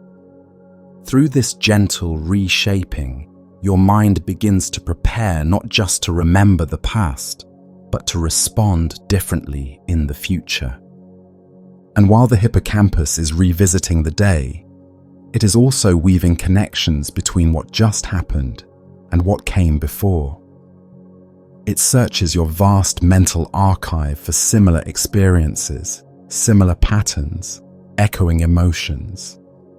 In doing so, it begins to find meaning, threads that tie your present to your past, that create continuity in your story. This is how insight is born, not through sudden epiphanies, but through the slow integration of experience, night after night, dream after dream. Even if you don't remember your dreams, even if the night feels like a blank slate when you wake, this replaying has occurred. Quietly, faithfully, every single night. Your hippocampus does this not because it must, but because this is how it protects you from being lost in time. It gives shape to your life, anchoring you in memory, keeping your sense of self intact across the changing days. There is also something healing about this repetition. By revisiting the moments of the day in a state of emotional safety, detached from the pressures and immediacy of waking life, the hippocampus allows you to process difficult experiences in a gentler light. The same moment that caused stress or anxiety while awake can be softened, contextualized, and understood during sleep. In this way, the hippocampus is not just a recorder of memory. It is a quiet healer, a silent guide, helping your mind make peace with itself. Now, as you rest in this stillness, the hippocampus is likely replaying parts of your day already. A thought that lingered, a feeling that returned, a gesture that meant more than you realized. It does not need your permission. It does not require your awareness. It works because it loves to, because it was designed to, because something within you, something ancient and wise, understands that memory is not a burden, but a bridge, a way to carry forward the truth of who you are and who you are still becoming. In the quiet hours of night, as your hippocampus replays the day in slow, deliberate waves, another process is beginning to stir, one that is just as essential, yet more elusive. While some memories are being preserved and strengthened, others are gradually, peacefully slipping away. This is not an error. It is not failure. It is nature's design. Because forgetting, too, is a sacred function of the brain. And the hippocampus is one of its most gentle practitioners. We often think of memory as something to be guarded at all costs. We fear forgetting. We mourn the loss of details. But the brain knows a deeper truth, that to remember everything is to be overwhelmed, that to carry the full weight of every moment would crush the delicate rhythm of the present. The hippocampus, with its limited storage and its deep wisdom, knows this intimately. It cannot and should not keep everything. So it lets go, carefully, kindly, in silence. This letting go is not abrupt. It doesn't erase memories like chalk from a board. Instead, it allows the neural pathways that represent unused or unnecessary memories to fade gradually. Connections that are not revisited, not reinforced, begin to weaken. Like paths in a forest that are no longer walked, they grow over with time. The hippocampus does not force this forgetting. It simply allows it to happen. And in doing so, it makes space. Not just literal space within the brain's circuitry, but emotional space. Space to grow, to learn, to heal. Even now, as you lie still in bed, this process is happening within you. Somewhere, a memory you no longer need is being released. Perhaps it's the exact wording of a conversation that no longer carries weight. Perhaps it's the image of a room you were in briefly, a face in a crowd, a moment of tension that no longer holds meaning. The hippocampus reviews it one last time, gently loosens its grip, and lets it drift beyond the edge of recall. But this kind of forgetting is not loss. It is refinement. Your hippocampus is sculpting your inner world with each passing night, removing what no longer serves the structure of your story, so that what remains can stand clearer, stronger, more defined. This is why, over time, memories become distilled. You remember the core feeling, the emotional truth, while the small details fade away. The brain is not erasing, it is preserving essence. There is something deeply beautiful in this. The hippocampus is not just a keeper of your past. It is a gardener, pruning the tangled growth of memory so that your inner landscape remains open and alive. It decides with great care what needs to be held and what can return to the soil. This process also protects you. Imagine if every stressful moment, every passing irritation, every random fragment of information stayed with you forever, with the same sharpness and weight. Life would become unbearable. Sleep would offer no peace. But the hippocampus, by prioritizing emotionally significant, meaningful, or novel experiences, ensures that only what matters most is retained, and what no longer resonates, what no longer has a place in the evolving self, is quietly allowed to fade. It's not always clear at the moment what will be remembered and what will be forgotten. Sometimes you try to hold on to something, a sentence, a face, a thought, only to find it has vanished by morning. Other times, a moment you barely noticed comes back to you years later, sharp and intact. This unpredictability is part of the mystery of memory, but behind it, the hippocampus is always at work, responding not just to your intentions, but to your attention, your emotion, your unconscious values. It remembers for you. It forgets for you. Even dreams can be part of this process. Some researchers believe that the strange fragmented quality of dreams, faces without names, places without clear borders, may reflect the brain's sorting and releasing of memory fragments. The hippocampus may be testing these fragments, pairing them with other memories, checking for significance. And if no pattern is found, no deep resonance, they are allowed to dissolve like mist at sunrise, and still, you rest. You do not need to direct this process. You do not need to decide what to keep or let go. Your hippocampus, shaped by millions of years of evolution, knows what to do. It knows how to lighten your mental load without disturbing your sense of self. It knows how to keep your story intact while removing the clutter around the edges.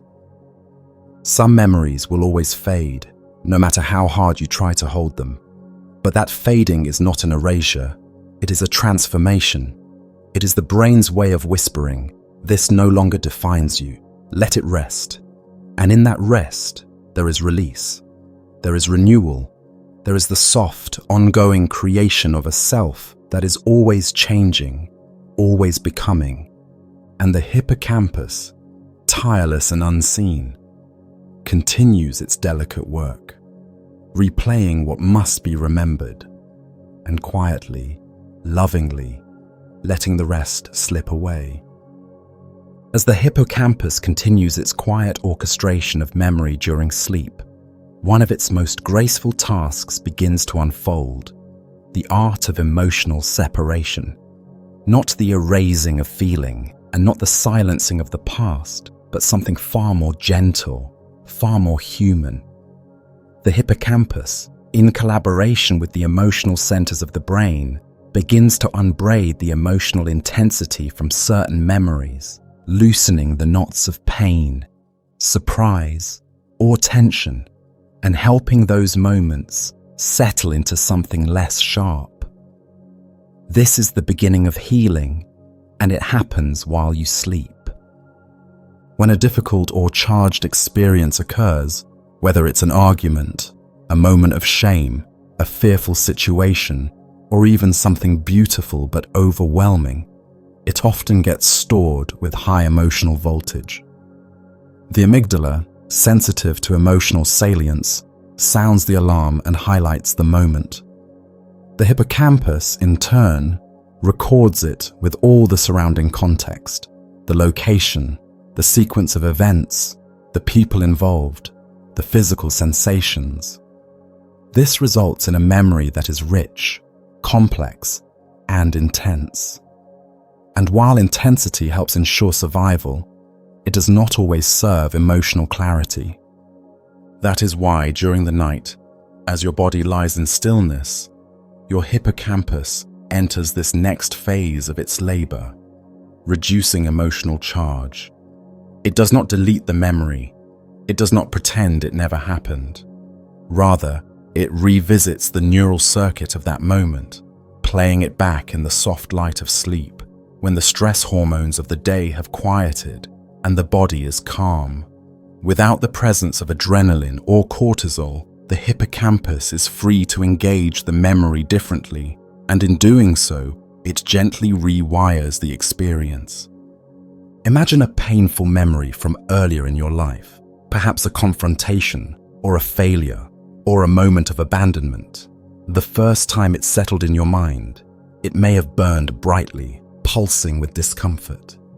But over time, and through many nights of subtle replay, the hippocampus helps to quiet the intensity.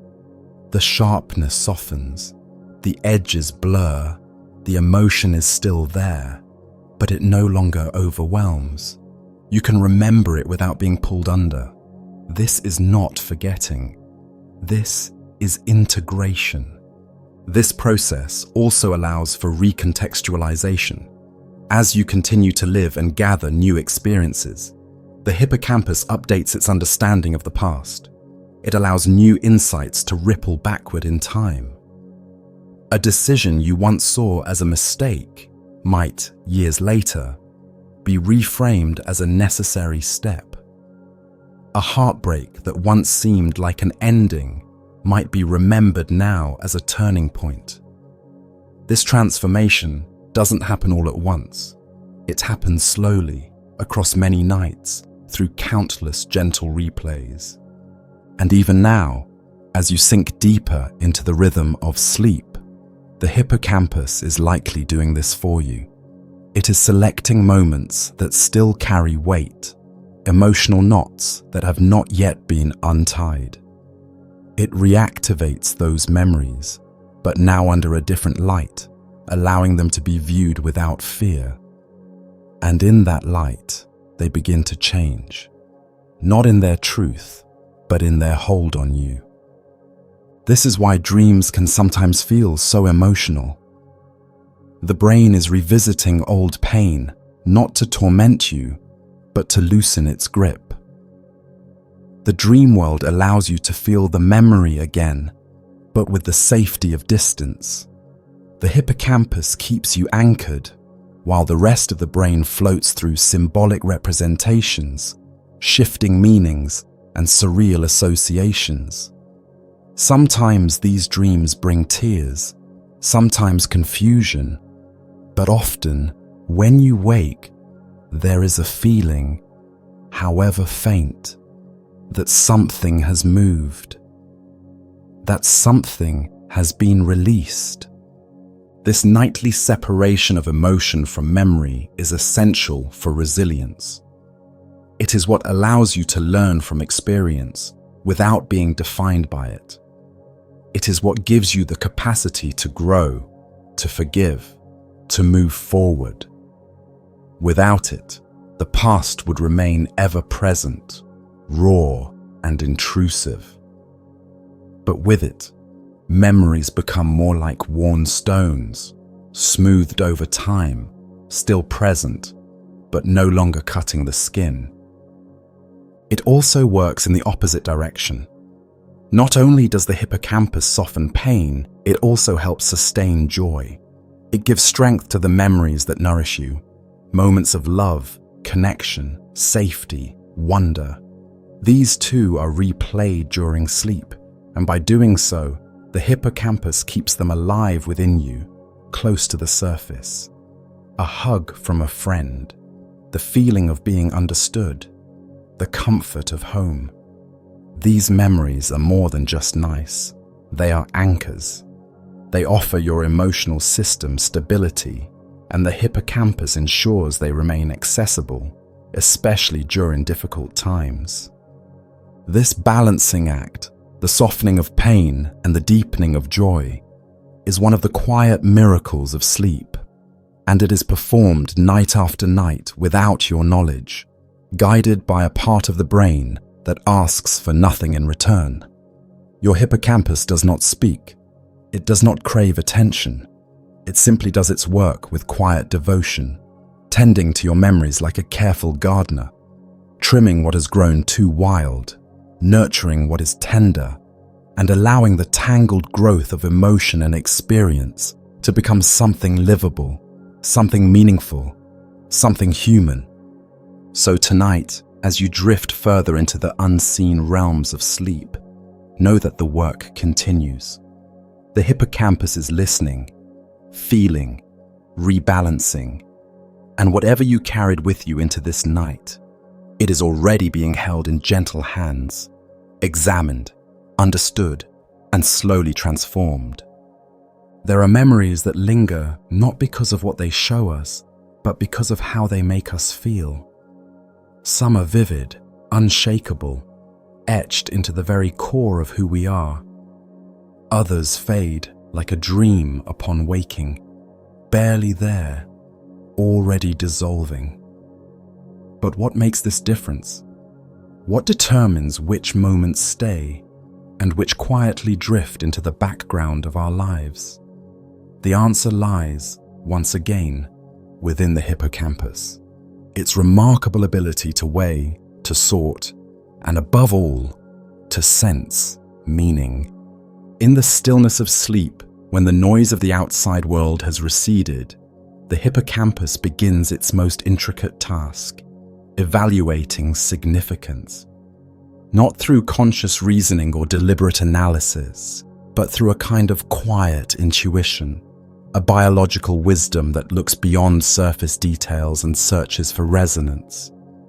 As the hippocampus revisits the day's events, it doesn't just ask, what happened?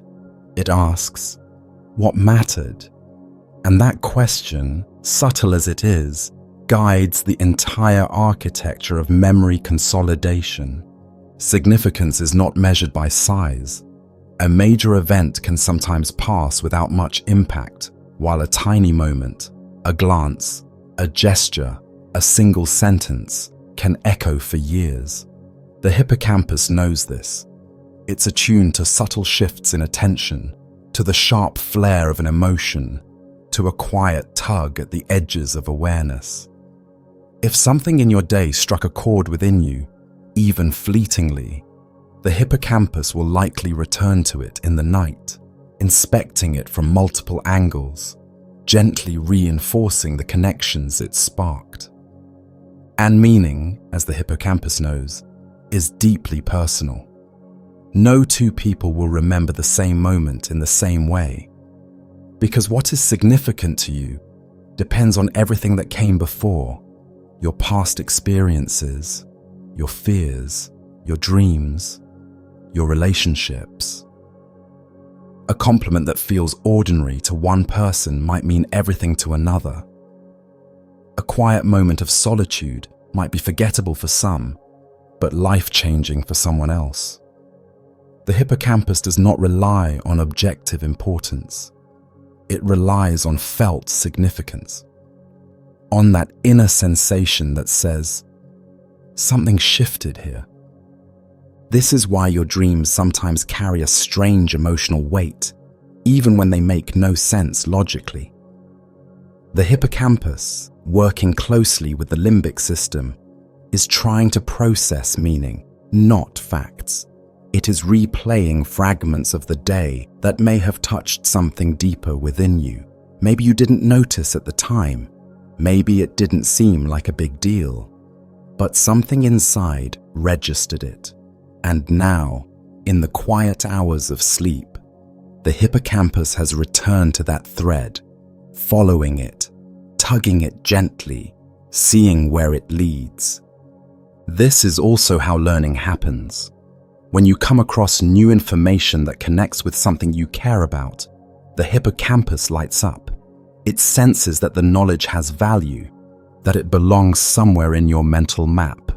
And so, while you sleep, it works to stabilize that learning, linking it to what you already know, embedding it into a deeper context. Learning is not just about repetition, it's about relevance. The hippocampus doesn't just store data, it finds where it fits in the story of you. Even in emotional growth, this function of the hippocampus is essential. As you reflect on a hard conversation, a disappointment, or an unexpected joy, your hippocampus is helping you make sense of it, not in a neat, logical way, but in the quiet, non-linear rhythm of memory. It asks, what did this mean to you? What does this change? And without your awareness, it begins to sculpt that experience into something more stable, something you can carry into the days ahead. And just as it builds meaning, the hippocampus also lets go of what feels hollow. Experiences that pass through you without resonance, routine, emotionless, disconnected, are often filed briefly, then forgotten. Not out of neglect, but because they did not add anything new. They did not touch the self in a meaningful way. And so, the hippocampus allows them to fade, like chalk in the rain. This constant judgment of meaning is not static. It evolves with you. A memory that once seemed trivial might be reclassified later, seen in a new light after something changes in your life. And when that happens, the hippocampus retrieves it, strengthens it, and places it within a new frame. This is part of how wisdom forms, not just through the accumulation of memories, but through the reorganization of them. Sleep, with its vast internal landscape, is one of the primary arenas where this reorganization takes place. Right now, your hippocampus is doing this work, sifting through the subtle moments of your day, searching for that quiet resonance that marks an experience as meaningful. It is asking questions you cannot hear, measuring with instruments you do not see. It is moving carefully through the corridors of your mind, deciding what to preserve, what to connect, what to enhance. And somewhere within that delicate process, it is shaping you, not by adding something new, but by helping you understand what is already there. Each night, it listens more closely to who you are becoming. Each night, it deepens the structure of your story. And each night, it allows your inner world to grow more coherent, more connected, more full of meaning. There is something almost magical about the moments that seem to linger long after they've passed.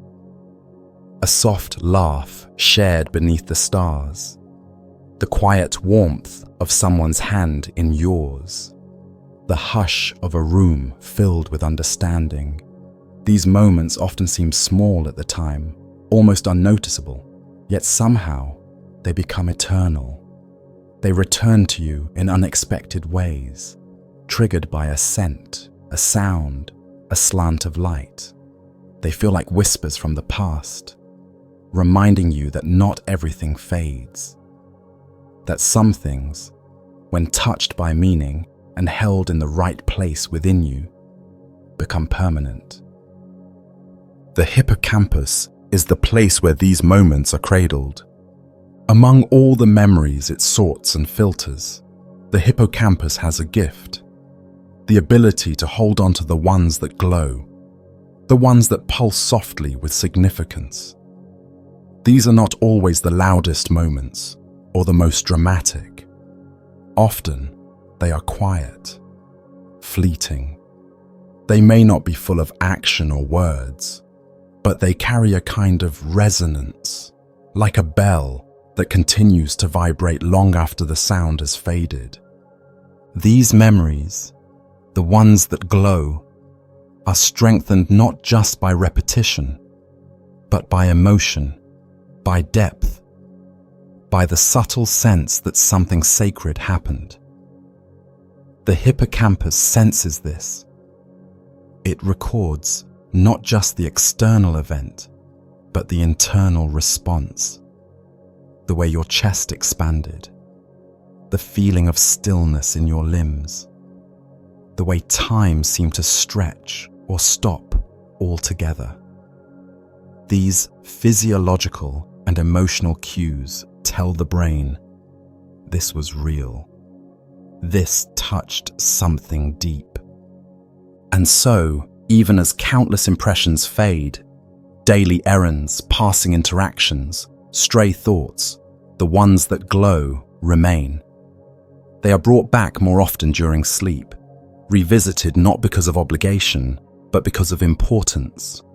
The hippocampus replays them gently, like polishing stones, ensuring that their shape does not erode with time. Even if the details blur, the feeling remains. The emotional essence is preserved. This process often happens without your awareness. You may not consciously ask to remember these moments. You may go weeks, months, even years without actively thinking of them, but they are still there. They live within the quiet circuits of your brain, waiting patiently for the right moment to rise, when your heart is soft, when your thoughts are still, when something in the present opens the door to the past. And when they do return, they do so not with noise, but with warmth, with a kind of emotional clarity that reminds you of who you are. These glowing memories serve a purpose far beyond nostalgia. They are anchors. They ground you during times of change. They remind you of what matters when everything else feels uncertain. They become internal landmarks in the vast landscape of your life, places you can return to when you feel lost. The hippocampus keeps these markers lit, like stars in the night sky, so that no matter how far you drift, you can always find your way back to something true. They are also threads in your relationships, shared moments of connection, kindness, vulnerability. These are the moments that the hippocampus strengthens with particular care, because memory is not just about the self. It is about others, about how we've loved, about how we've been seen. These interpersonal memories are encoded deeply, forming the emotional fabric of attachment. The hippocampus holds them close, not out of sentimentality, but because they are the foundation of belonging. And there is another beauty in the way these memories behave. They change with you. As you grow, as you gain new insights, the hippocampus allows these glowing memories to take on new meaning. You may look back on a moment of difficulty and now see strength. You may return to a time of silence and now recognize peace. The core of the memory remains, but its interpretation evolves. The hippocampus does not freeze memories in time. It allows them to breathe, to mature, to unfold with the self. Even now, in the soft quiet of this night, it is likely that your hippocampus is revisiting one of these glowing memories. It does not do so out of randomness, but because something in you is calling for it. A part of you needs to remember, to feel again, to connect with something that perhaps words cannot express. The hippocampus listens. It retrieves the memory. It activates the network. And for a few moments, as you sleep, your brain is filled with the same emotional signature that marked the moment when it first occurred. You may wake feeling lighter, even if you don't know why.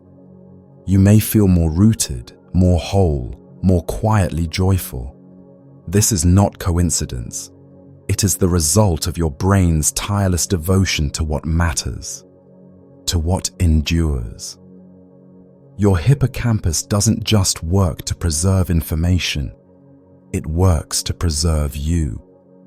The you that is shaped not by everything that happened, but by the moments that mattered most.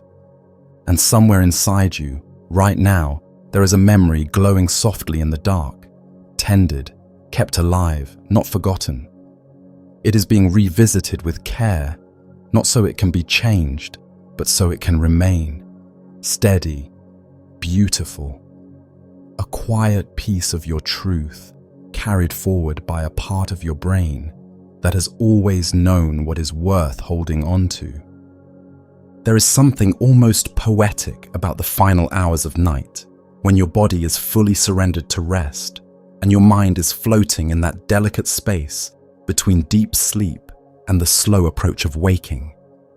In these hours, the hippocampus continues its silent work, not with urgency, not with strain, but with the same patient rhythm it has kept since the night began. It is still sorting, still weaving, still tracing the edges of your inner world. But now, something shifts. The final act of the night begins, and with it comes a kind of closing ritual. A moment when the hippocampus prepares to gently step back, having tended to your memories for yet another night. Before it recedes, though, there is still work to be done. One of the most fascinating roles of the hippocampus is its involvement in future thinking. While we often imagine memory as something rooted in the past, something that looks backward, the truth is more complex, more elegant. The hippocampus doesn't just help you remember where you've been, it helps you imagine where you're going. It uses the materials of the past, stored experiences, learned emotions, old decisions, to build simulations of what might come next. It helps you prepare, anticipate, dream. And it is during these final moments of sleep, when the body is still deeply relaxed, but the brain is quietly stirring, that the hippocampus begins to shift its focus. It starts to connect memory to imagination. It begins to construct possible futures. Not rigid plans, not detailed blueprints, but subtle outlines, scenes, possibilities.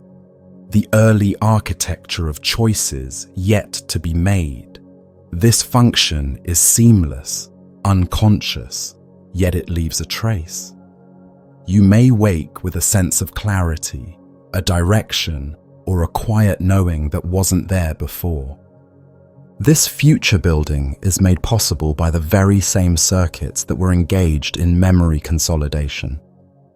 The hippocampus takes the mental maps it created, the people you saw, the places you went, the thoughts that repeated, and begins to link them with intentions. A concern from yesterday is gently matched with a solution that emerged while you slept. An idea you almost forgot is now brought forward, accompanied by the calm sense that it's time to begin. The hippocampus doesn't just remember, it organizes potential. Even if you do not recall your dreams, even if the night feels like a blank slate, this process still unfolds. And it's part of why, sometimes, we wake feeling renewed, not just rested in body, but subtly rearranged in mind. Something that once felt tangled now feels simpler. Something that felt far away now feels reachable. The hippocampus has not changed the world outside of you, but it has gently adjusted your inner world to meet it. This is why sleep is so deeply connected to creativity, to insight, to the quiet unfolding of personal growth. In the final phases of the sleep cycle, when brain activity begins to gently rise again, the hippocampus is still quietly active, passing information to the prefrontal cortex, encouraging integration, helping you move from reflection to intention. You're not conscious of it. You may still be dreaming, but the inner momentum has shifted. You are being prepared to re-enter the waking world with a mind that is just a little more whole. It is here, too, that emotional restoration finds its last notes. Any fragments of unresolved feeling that the hippocampus has carried through the night are now being softly placed into long-term storage or allowed to settle into peace. This is not a grand release. It is something quiet, a burden that feels slightly lighter, a worry that no longer has a sharp edge. The hippocampus is not forcing closure. It is simply guiding the mind toward balance. And even as it slows its pace, it remains open, aware, ready. The hippocampus never fully sleeps. It only shifts its focus. In the final stage of night, it turns once more to the present, to your sense of self, your ongoing narrative, your place in the world. It asks one last time, who are you becoming? What matters now? And in its patient, wordless way, it updates your story. It does not need to ask your permission. It does not seek reward. It has always been there, behind your thoughts, beneath your dreams, curating your inner life with the kind of devotion you can only feel in moments of deep silence. And while the rest of the world sleeps, while no one is watching, the hippocampus does its quiet work, transforming chaos into clarity, emotion into wisdom, and memory into something more than a record of the past. It turns memory into meaning, and meaning into direction. Even now, as the final waves of sleep roll through your body, the hippocampus is offering you one last gift before morning, a subtle alignment, a gentle clarity, the feeling that something has been seen, felt, understood, even if you can't name it yet.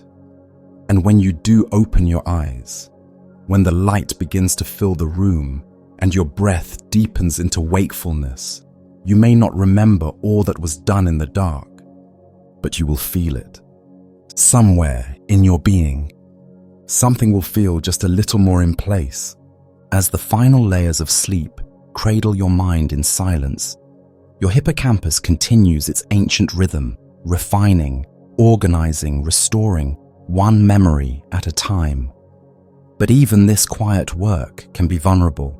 For all its complexity and strength, the hippocampus is a delicate structure, deeply sensitive to how you live, how you feel, how you treat your body and your mind.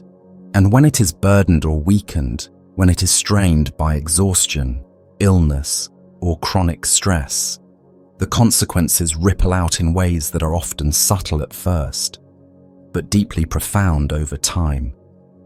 The hippocampus does not exist in isolation. It depends on nourishment, protection, and rhythm to thrive.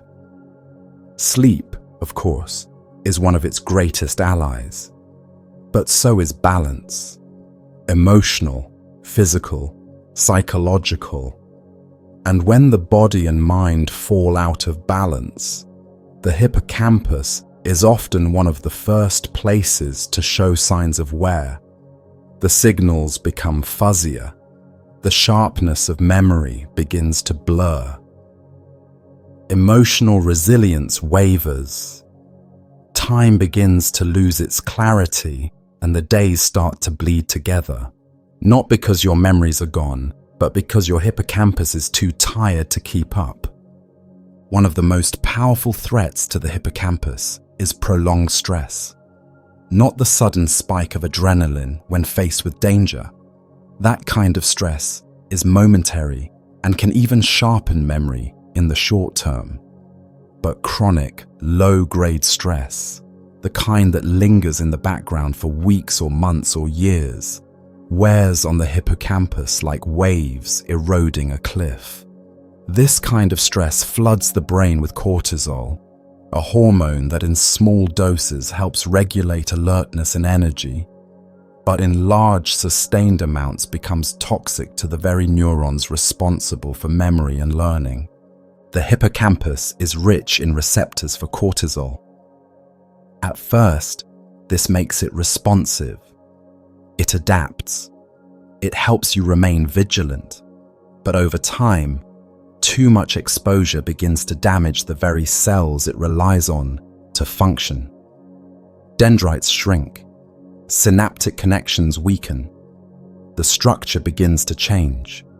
Memory becomes less reliable. Focus wavers. Emotional regulation falters.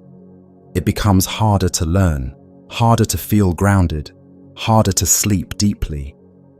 You begin to feel as though you're drifting, not lost, but no longer tethered.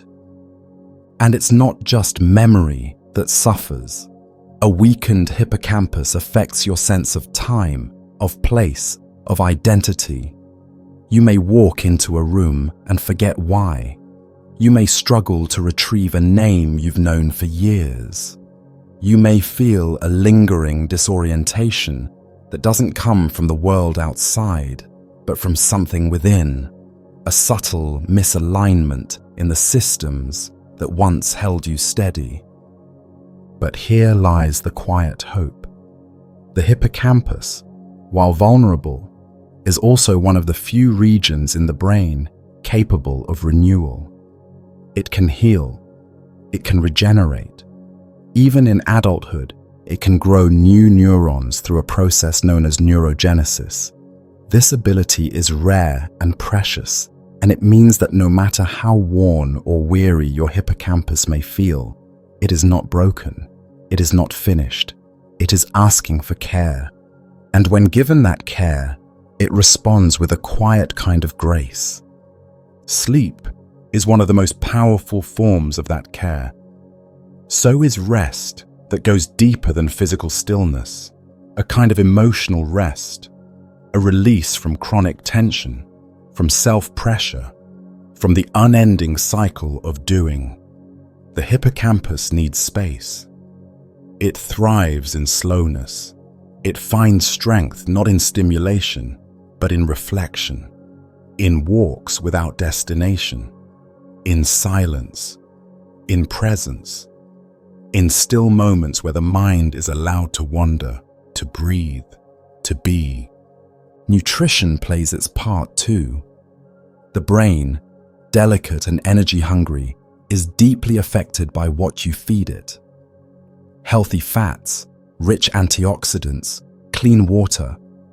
These things don't just fuel your body, they nurture your mind. They protect the very structures that carry your memories, your thoughts, your sense of self.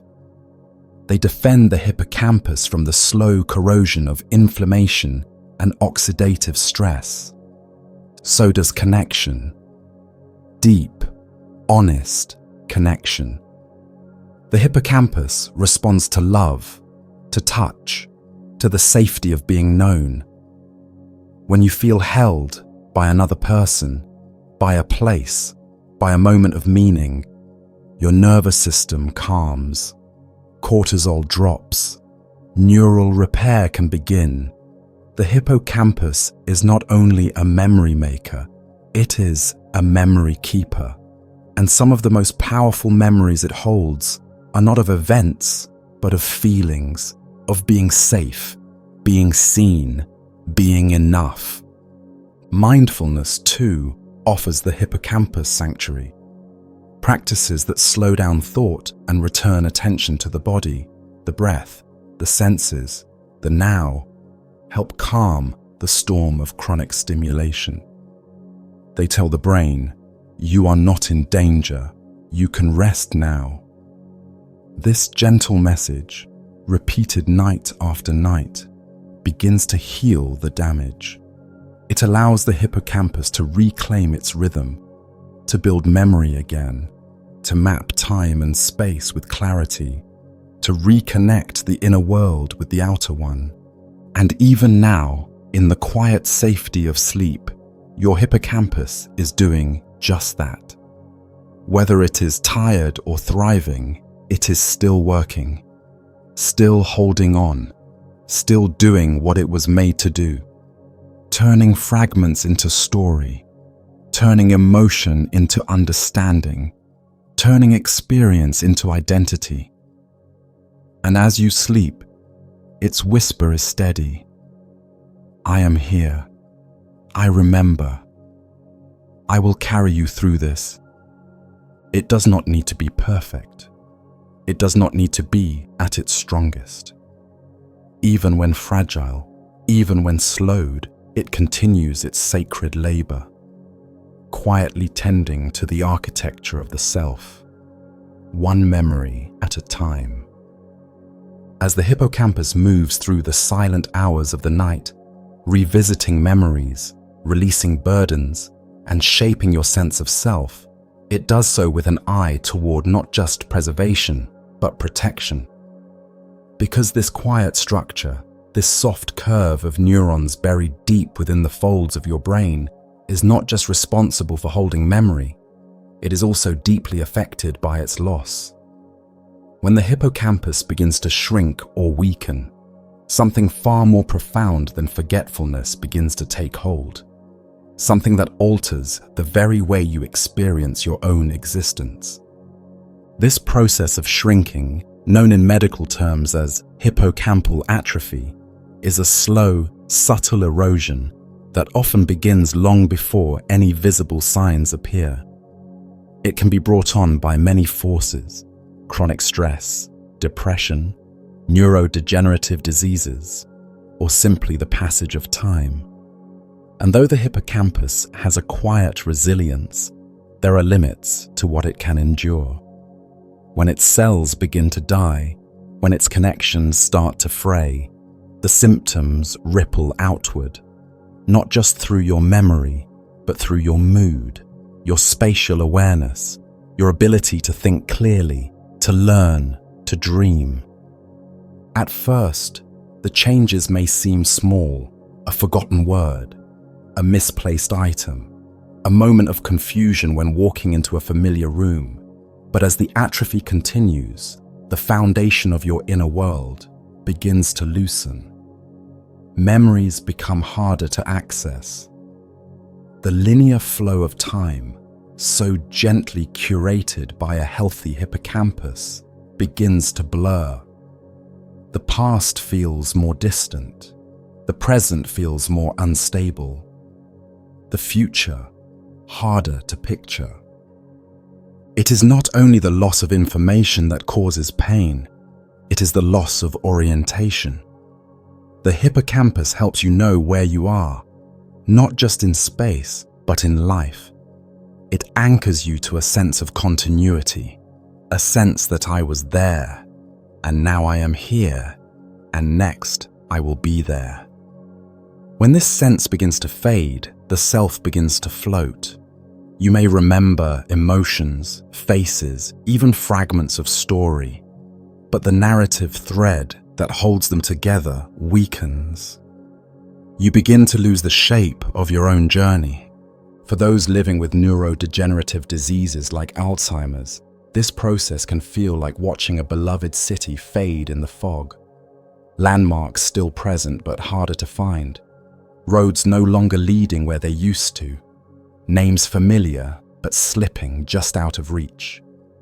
The hippocampus is often among the first regions to be affected in such conditions, which is why early signs often involve disorientation, confusion, and an inability to form new memories. It is a deeply human tragedy, not just a cognitive loss, but an emotional one. Because when memory begins to fracture, it is not only your knowledge of the world that is compromised. It is your relationships, your self-image, your sense of meaning. You may still recognize your own face in the mirror, but wonder how the years have passed so quickly. You may look at a loved one and feel a tug of warmth, but not remember why. And yet, somewhere within you, the emotional memory still flickers. The hippocampus may be fading, but the body remembers what love feels like. But this story is not without hope. The brain is not a machine. It is not a system of static parts that break and cannot be repaired. It is a living, breathing, adapting organism, and even when damage begins, it does not surrender easily. There are other areas of the brain, like the entorhinal cortex, the prefrontal cortex, and the parahippocampal regions, that can take on some of the hippocampus's roles. Neuroplasticity, the brain's capacity to rewire itself, becomes a lifeline. New pathways can be built. New habits can slow decline. And above all, emotional connection can carry memory even when language cannot.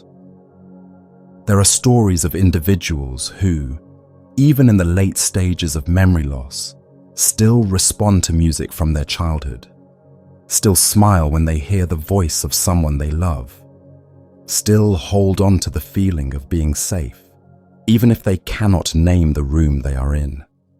These are not accidents. They are the result of the hippocampus having left behind emotional imprints, etched so deeply into the brain's networks, that even when the structure begins to fade, the feeling remains. Sleep, too, remains important. Even in vulnerable brains, sleep can serve as a form of repair, helping the hippocampus consolidate what remains, reduce inflammation, and slow further damage. Regular rhythms, gentle routines, peaceful environments, these become sacred. The hippocampus responds to calm. It responds to familiarity. It finds comfort in music, in nature, in meaningful conversation, in the quiet presence of someone who truly listens. And even in the healthy brain, the awareness of its fragility can deepen appreciation. Every memory you hold, every dream that stays, every detail that returns to you when you need it, that is a gift. The hippocampus works tirelessly, night after night, without asking for praise.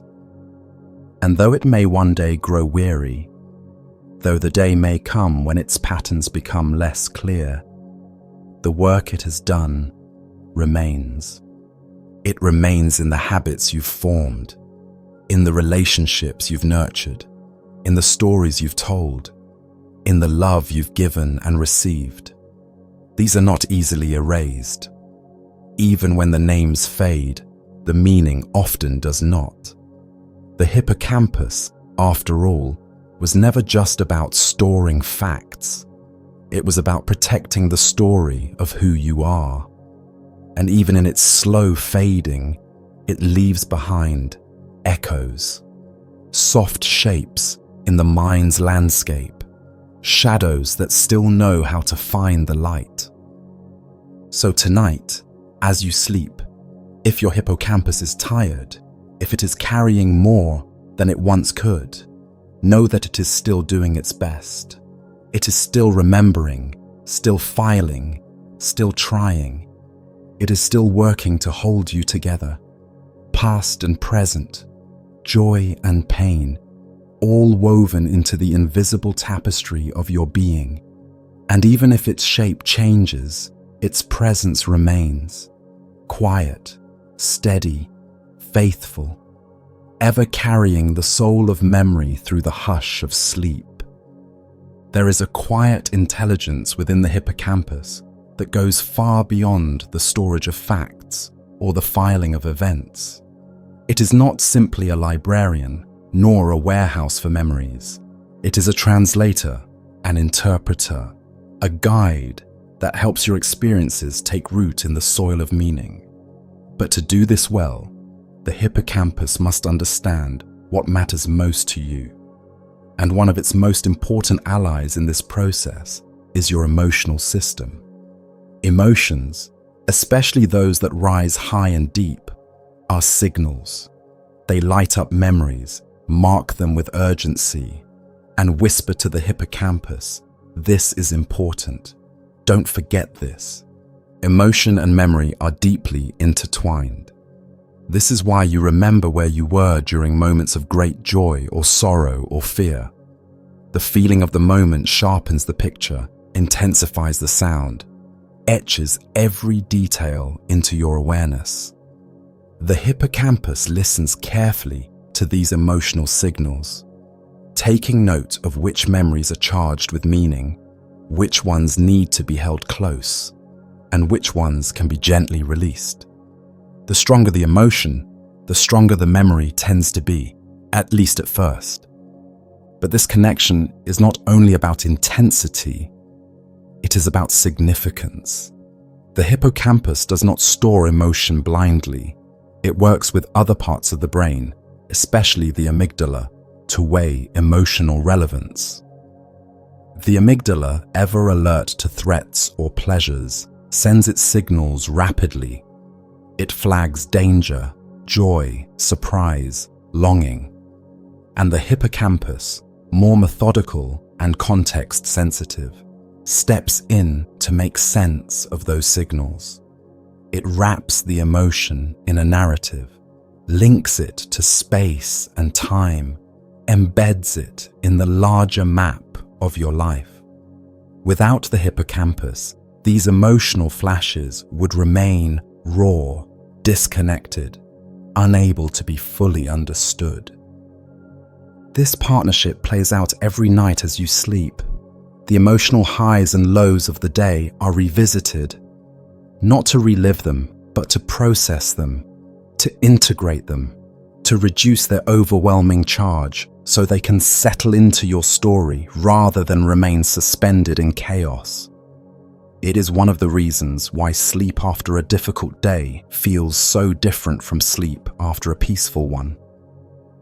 The hippocampus is working through different material.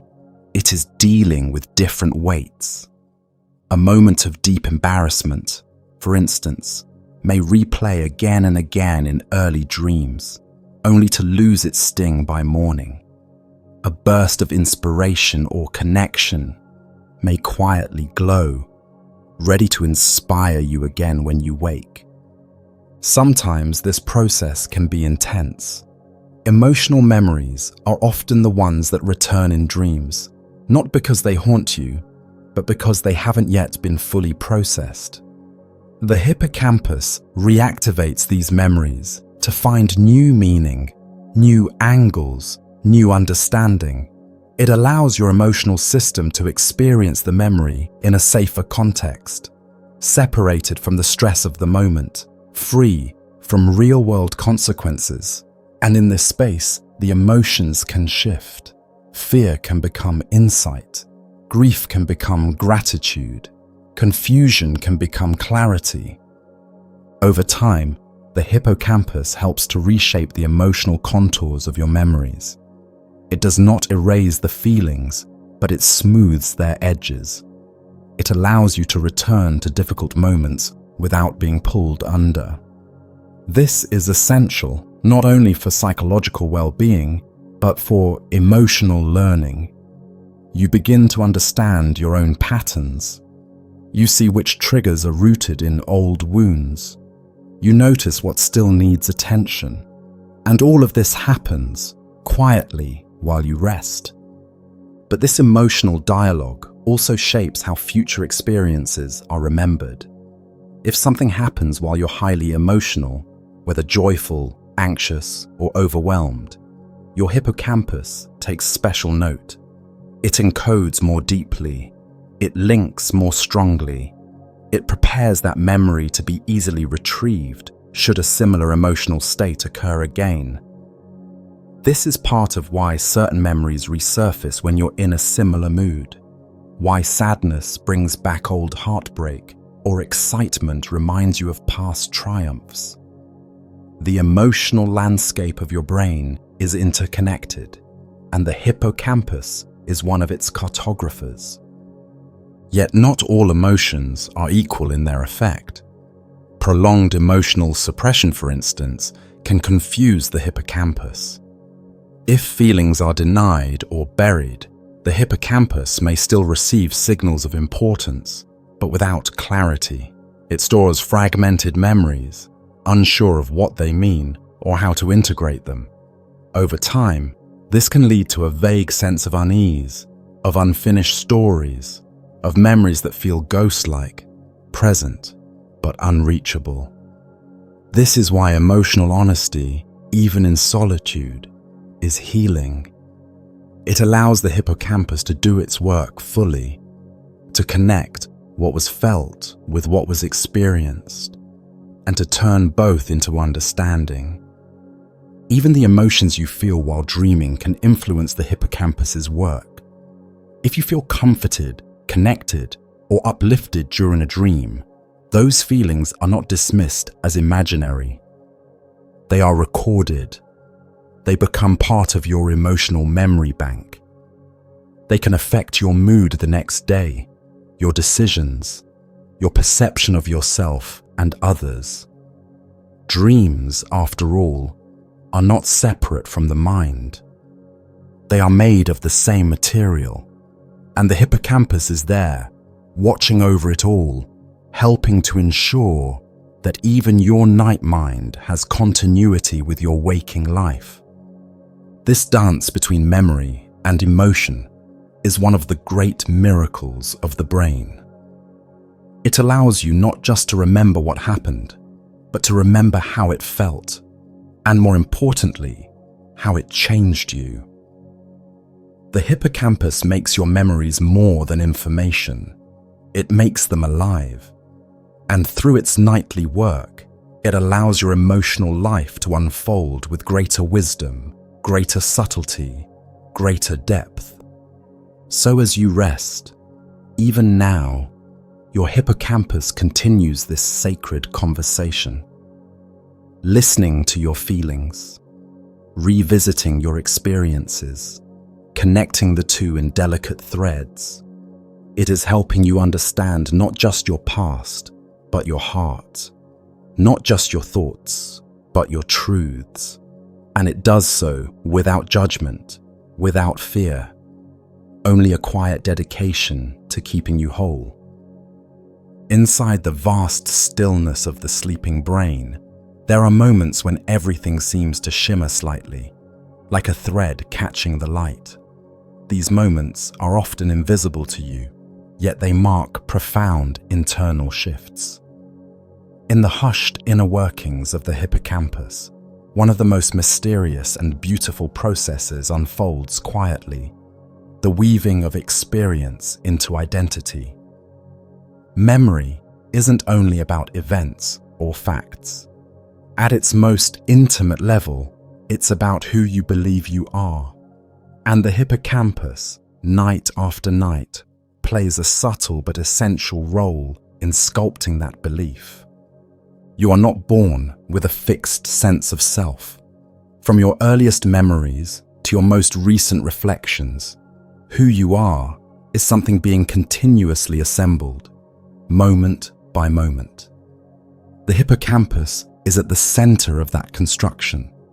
It pulls together emotional tones, significant moments, contextual details, and inner meanings, and weaves them into the quiet, often unconscious story that tells you, "This is me." Even in sleep, this story continues to be edited and refined. As the hippocampus reactivates fragments from your day, an interaction that stirred something in you, a disappointment that lingered, a joy you didn't expect. It isn't simply storing these moments like files in a cabinet. It's asking deeper questions. What does this say about you? What did you learn about yourself? What matters more now than it did before? Some memories become foundational, forming the emotional and psychological scaffolding of your sense of self. Others may fade, but still leave a subtle imprint, influencing the tone and structure of how you see the world. A small, kind word received in a moment of doubt may anchor a belief that you are worthy. A mistake forgiven might plant the first seed of self-compassion. A quiet success may begin to shift the story from "I can't" to "maybe I can." These shifts often begin imperceptibly, but they are recorded with exquisite care. The hippocampus helps ensure that these defining emotional impressions are not lost, but held, re-examined, and integrated with the rest of your life's narrative. As this happens, something remarkable occurs. Identity becomes more coherent, not necessarily more fixed, but more intelligible to yourself. You begin to feel like you are not just a collection of moments or reactions, but a continuous unfolding, someone becoming, learning, evolving. This is not just a psychological phenomenon, it is a neurological one. Your hippocampus is literally helping your selfhood take shape, one synapse at a time. This process is especially active in dreams, where your unconscious mind presents you with images and stories that may not make sense on the surface, but are often rich with symbolic meaning. A strange place may represent a fear you've been avoiding. A familiar face may return to reflect a hidden desire or unresolved emotion. The hippocampus stores these dream fragments in its own way, linking them to real memories, organizing them by emotional relevance rather than logic. It helps your brain extract meaning, even from what feels nonsensical. In fact, one of the hippocampus's most profound functions is to help your brain reconcile contradictions. During the day, you may behave in ways that conflict with your values. You may feel one thing and do another. You may say yes when you mean no. You may hide a feeling you don't yet understand.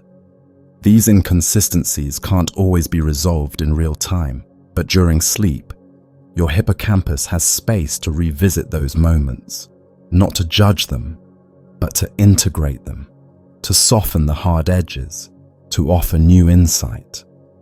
This is how identity matures, not by becoming perfect, but by becoming more whole. And yet, the hippocampus is also deeply respectful of your limits. It does not try to integrate everything all at once. It works with what you're ready to process. It allows time. This is why sometimes memories return months or years later, feeling suddenly fresh, asking for attention. It's not that they were lost, it's that the hippocampus and the greater self it serves knew you weren't yet ready to absorb them. Now, something has shifted. The door opens. The integration continues. Even the rhythms of your life, what you repeat, what you avoid, what you love, are gently tracked by this patient structure. The hippocampus notices what you return to, what lights you up, what drains you. These patterns become part of your inner map, and over time, that map becomes your sense of self. You begin to say, "This is the kind of person I am. These are the things that matter to me. This is what I've learned. This is how I want to grow." Not because you sat down and decided, but because your hippocampus has helped you remember in the deepest way possible. And it continues to do so even now, as you rest. It is not asking you to think harder or to figure anything out. It is asking only for your stillness, your trust, your sleep. And while you drift further into rest, it is gently holding the threads of your life in its hands, spinning them, layering them, weaving them into a tapestry that is uniquely yours. You may not see its shape yet. You may not even feel it being formed. But one day you'll look back and the pattern will be there. Quiet, beautiful, true. Because that's what the hippocampus does. It remembers who you are, even when you forget. It carries your story when it becomes too heavy. And night after night, it offers you a chance to reshape that story, to understand it more deeply, to become someone more whole.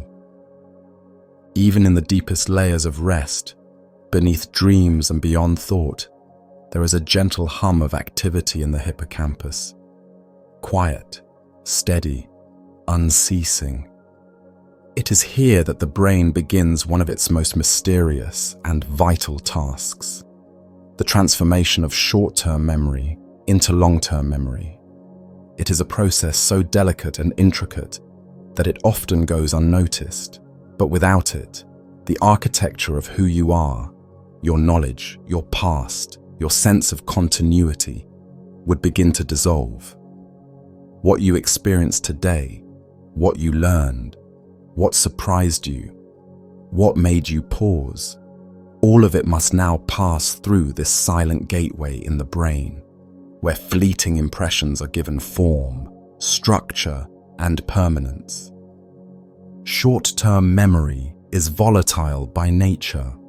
It holds only what is immediately useful, what is urgent or fresh.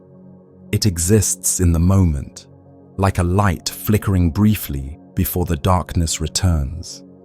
Without intervention, these flickers vanish within seconds or minutes. The hippocampus is what makes sure they don't. Like a careful archivist, it selects which of these lights to preserve, based on importance, repetition, novelty, emotion, and begins the gentle work of transferring them to deeper vaults of storage. But this is not just a simple copy and paste. The hippocampus does not merely store, it transforms. It takes fragments of sensory input, what you saw, what you heard, what you felt, and combines them into coherent, retrievable memories. It connects the pieces. This happened here, with this person, after that conversation. It weaves time and place and feeling into one seamless thread, so that when you later recall it, the moment rises, not as scattered data, but as a full-bodied memory. And it is during sleep, particularly in the slow wave and REM stages, that this process intensifies. The brain becomes quieter in some areas, allowing the hippocampus to work more freely. It replays recent experiences, sometimes even multiple times, strengthening the neural connections that will hold the memory in place. It activates the neocortex, prompting it to absorb and store these traces in more permanent regions. This nightly transfer is a kind of deep encoding, not just preserving what happened, but integrating it into your existing network of knowledge. This is how you learn. It's how you grow. A new language word repeated during the day becomes accessible tomorrow because the hippocampus rehearsed it for you overnight. A realization about yourself that surfaced during a conversation may be vague at first, but after sleep, it sharpens into something usable. A face you barely noticed might return to you the next time you see it, not because you try to remember it, but because your hippocampus decided it was important enough to hold on to. The process is not purely cognitive. Emotion guides it at every turn. The hippocampus works in close communication with the amygdala, which helps assess the emotional weight of experiences. A calm moment of learning may be stored gently. A sudden moment of fear or delight may be marked with bright urgency. Emotional intensity tells the hippocampus this mattered, and what matters gets remembered more deeply. But the hippocampus also has limits. It can only handle so much at once. When overloaded, it becomes more selective. It triages your experiences, letting go of the less significant so it can focus on what's essential. This is why not every detail of your day is remembered. It's why you may forget what you wore, but recall a particular sentence someone spoke to you with unusual clarity. That sentence had meaning. It sparked something. The hippocampus took note. Repetition also plays a role. If you encounter something again and again, the hippocampus strengthens its representation. Neural connections grow more stable. The memory moves from fragile to robust. And once the transfer is complete, once long-term memory is fully formed, the hippocampus can step back. The memory can now be accessed without it. This frees up the hippocampus to process new information, to continue its work without becoming overwhelmed. Yet it is not always a clean transfer. Sometimes, a memory stays in the in-between for a long time, partially formed, drifting. These are often the memories you can't quite place. They feel familiar but vague, like a word on the tip of your tongue. The hippocampus continues to work on these, returning to them, reactivating them, trying to find a clearer path to long-term storage. This ongoing refinement is part of why some memories become clearer with time, not because they've changed, but because the brain has had time to fully understand where they belong. Interestingly, this transformation also allows memories to evolve. The hippocampus does not preserve memories like fixed recordings. Instead, it shapes them, often influenced by your beliefs, your mood, your context. Each time you recall a memory, the hippocampus may slightly reshape it, integrating new insights or emotions. Over time, this means your memory of an event can shift, not becoming less true, but becoming more aligned with the person you are now. This flexibility is essential. It allows memory to serve not just as a record of the past, but as a foundation for the future. You remember not simply to relive, but to learn, to grow, to respond better next time. And the hippocampus knows this. It doesn't just save memories, it saves the meaning inside them. It asks, what did this teach you? How did this moment change you? What will you carry forward from this? Tonight, as your body rests and your mind drifts, your hippocampus is holding that space for transformation.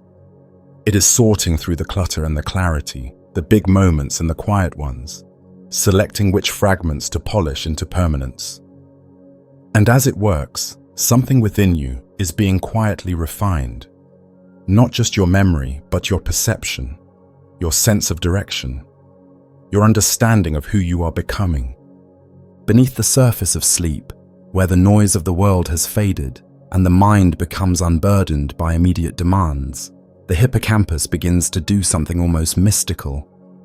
It searches for patterns, not surface-level patterns, like repeated words or obvious routines, but deep, meaningful ones.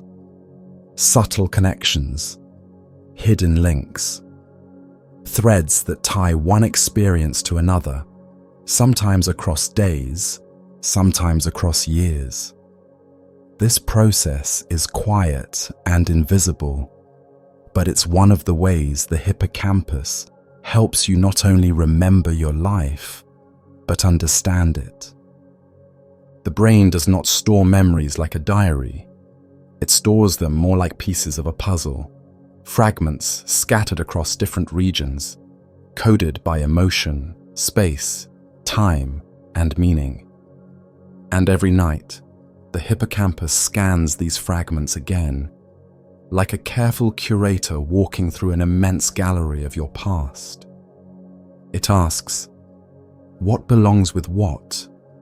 What echoes with what came before? What needs to be grouped together so you can see the bigger picture? And here is where something remarkable happens.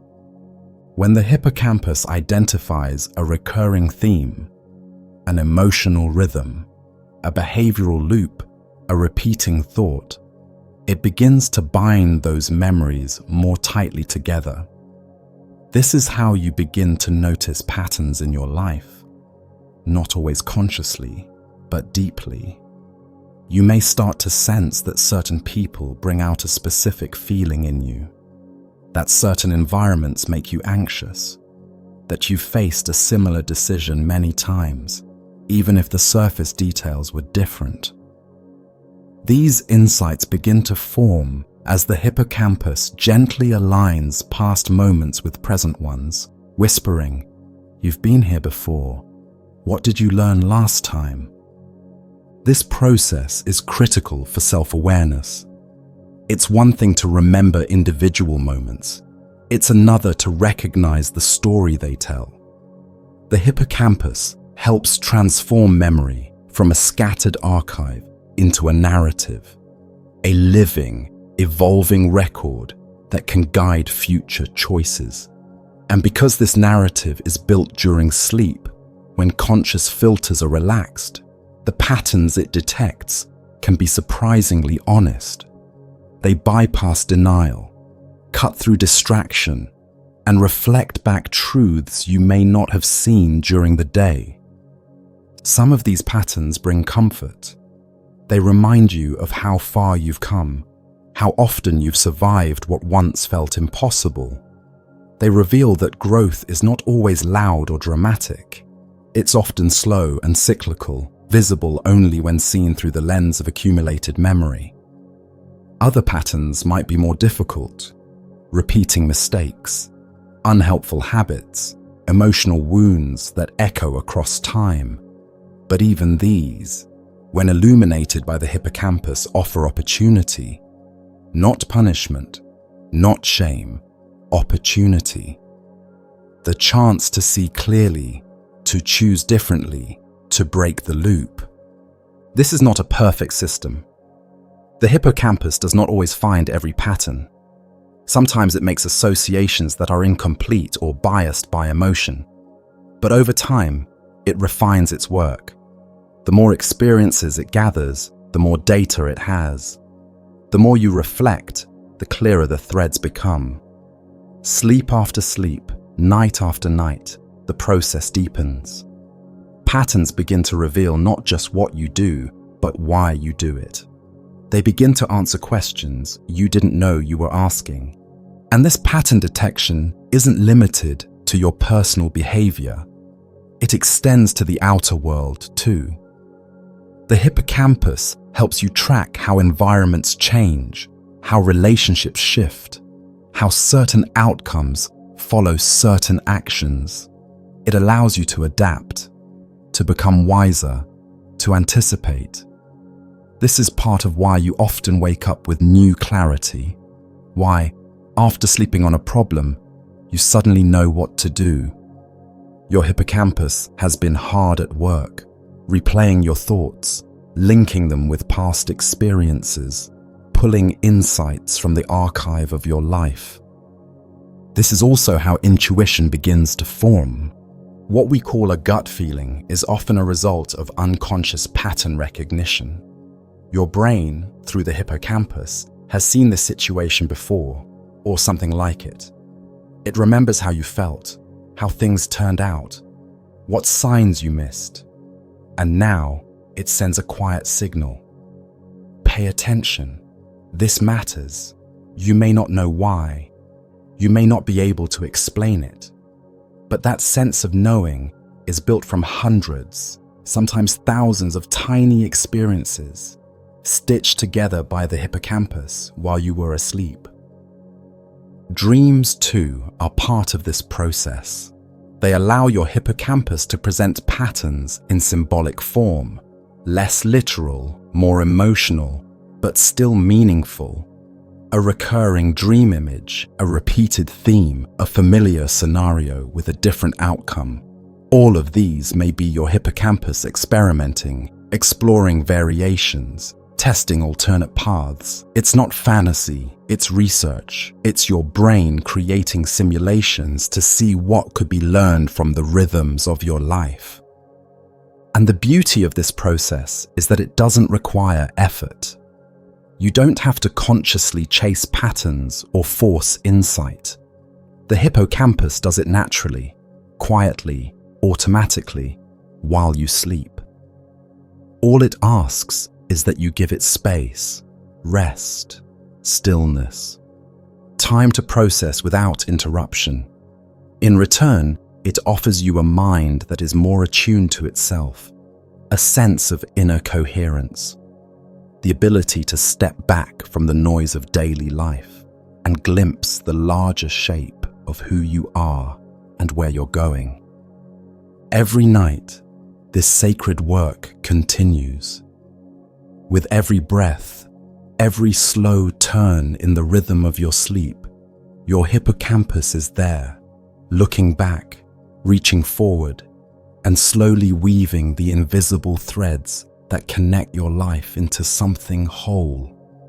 Even as your body sinks deeper into rest and your breath becomes softer, slower, and more rhythmic, your hippocampus continues to work like a lighthouse in the dark, casting its light back into the day just past, sweeping its gentle beam across the terrain of your waking life. But now, as the waves of deep sleep carry you further, the hippocampus begins to do something even more intricate. It starts forming predictions. Quietly, intuitively, it uses what you've experienced to prepare you for what might come next. This might seem surprising. Prediction sounds like the work of logic, of calculation and analysis, but the brain, especially the hippocampus, works with a different kind of intelligence, one that's fluid, embodied, emotionally tuned. It doesn't simply analyze numbers or probabilities. It remembers how things have unfolded before. It feels the shape of time. It recognizes rhythms, routines, patterns, and from those, it begins to anticipate. Not consciously, not with words or plans, but with subtle adjustments in expectation. This person tends to react like this. That place usually feels that way. When I hear this tone of voice, something often follows. The hippocampus is always learning from the structure of your days. And while you sleep, it pieces those lessons together, allowing your brain to gently forecast what might happen, so you can meet it with less resistance, more readiness. These predictions don't live in language. They live in the body, in emotion, in attention. You might wake up more sensitive to certain interactions, more alert to certain cues without quite knowing why. That's your hippocampus at work, subtly steering your awareness based on past experience. It's not about control, it's about guidance. It's about shaping the way you respond, helping you move through the world with less friction. This ability to forecast experience is especially powerful when it comes to emotional landscapes. The hippocampus doesn't just remember what happened, it remembers how it felt, and in doing so, it helps you prepare emotionally for what lies ahead. It softens you toward comfort. It steadies you against potential stress. It helps you access calm when you've learned you might need it. This emotional foresight is not just a survival tool, it's a form of inner wisdom. It can even feel like déjà vu at times. That strange sense that you've been here before, that something feels oddly familiar. This may be your hippocampus pulling on past threads, recognizing a pattern, and preparing you for how it might unfold. It's not magic, it's memory, moving in a forward direction. Memory not just as a record, but as a compass. This predictive power becomes especially meaningful when you're navigating change. New situations, unfamiliar environments, relationships in transition, these can feel disorienting. But even then, the hippocampus is working to stabilize you. It draws on anything familiar, anything known, to offer you some sense of grounding. It says, you've never been exactly here before, but you've been close. And that closeness becomes a kind of bridge. This is one reason routines can be so powerful. When your days have certain repeated elements, your morning coffee, your evening walk, your soft pillow, your hippocampus learns to expect them. And in that expectation, it finds comfort, safety, a rhythm that tells your nervous system, you're okay, you're still you. The more you honor these small rituals, the more deeply your hippocampus can root you, even when the outer world feels unpredictable. But predictions aren't always about preparing for the known. Sometimes they help you venture into the unknown. The hippocampus plays a vital role in imagination, in simulation, in your ability to envision a possible future. While the prefrontal cortex handles planning, it's the hippocampus that fills those imagined futures with detail, with texture, emotion, color. It allows you to picture yourself in a new place, a new role, a new life. And by doing so, it gives your desires shape. It gives your dreams depth. At night, this shows up in your dreams, where your hippocampus reconfigures memory fragments into entirely new scenarios. Some feel surreal, nonsensical. Others feel prophetic. But in each case, your brain is experimenting, testing possibilities, exploring paths. It's practicing for life. And the more freely you dream, the more flexibility your hippocampus has in building your inner map of the future. It doesn't need to be exact. It doesn't need to be right. What matters is that your hippocampus is always extending memory forward, like a hand reaching into the next moment. It's laying down a path, not rigid, but soft, sensitive, open. A path you can follow not because you know what's coming, but because you've learned to trust your ability to move through it.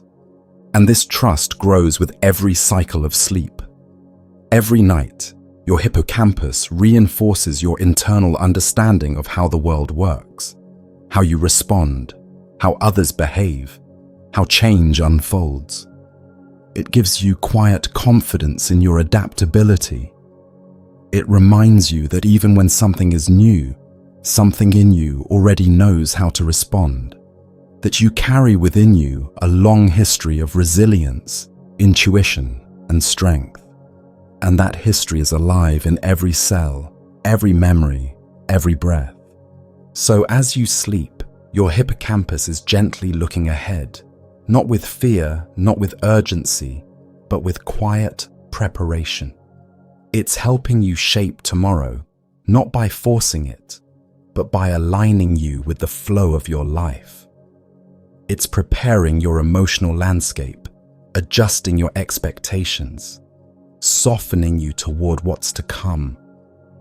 And in doing so, it ensures that even your future is rooted in the wisdom of your past.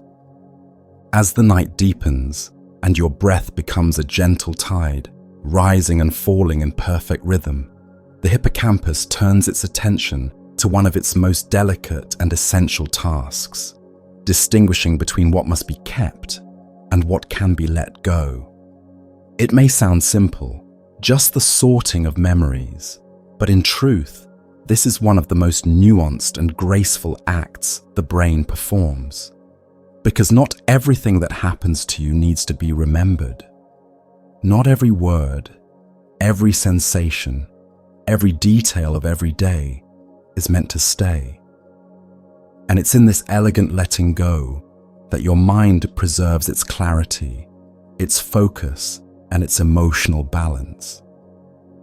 The hippocampus works like a gardener, selective, thoughtful, intuitive. It walks through the fields of your recent experiences and gently decides what to harvest and what to release. It doesn't judge experiences as good or bad. It asks deeper questions. Was this meaningful? Did this shape you? Is this something you may need again? If not, it allows the memory to fade, dissolving it back into the stream of consciousness like morning fog melting into the light. Without this nightly pruning, your mind would be overwhelmed. Every sensory input, every trivial task, every passing face and word would clutter your awareness, drowning out the things that truly matter. But the hippocampus, with its silent wisdom, prevents that. It chooses what to consolidate, what to move into long-term memory, and what to quietly return to the void. In this way, forgetting becomes a form of protection, a kind of mental hygiene, a sacred cleansing of the inner world. This selective forgetting is what allows you to grow, because if you remembered everything, you would be unable to evolve. You would be burdened with the weight of every awkward moment, every stray comment, every fleeting fear.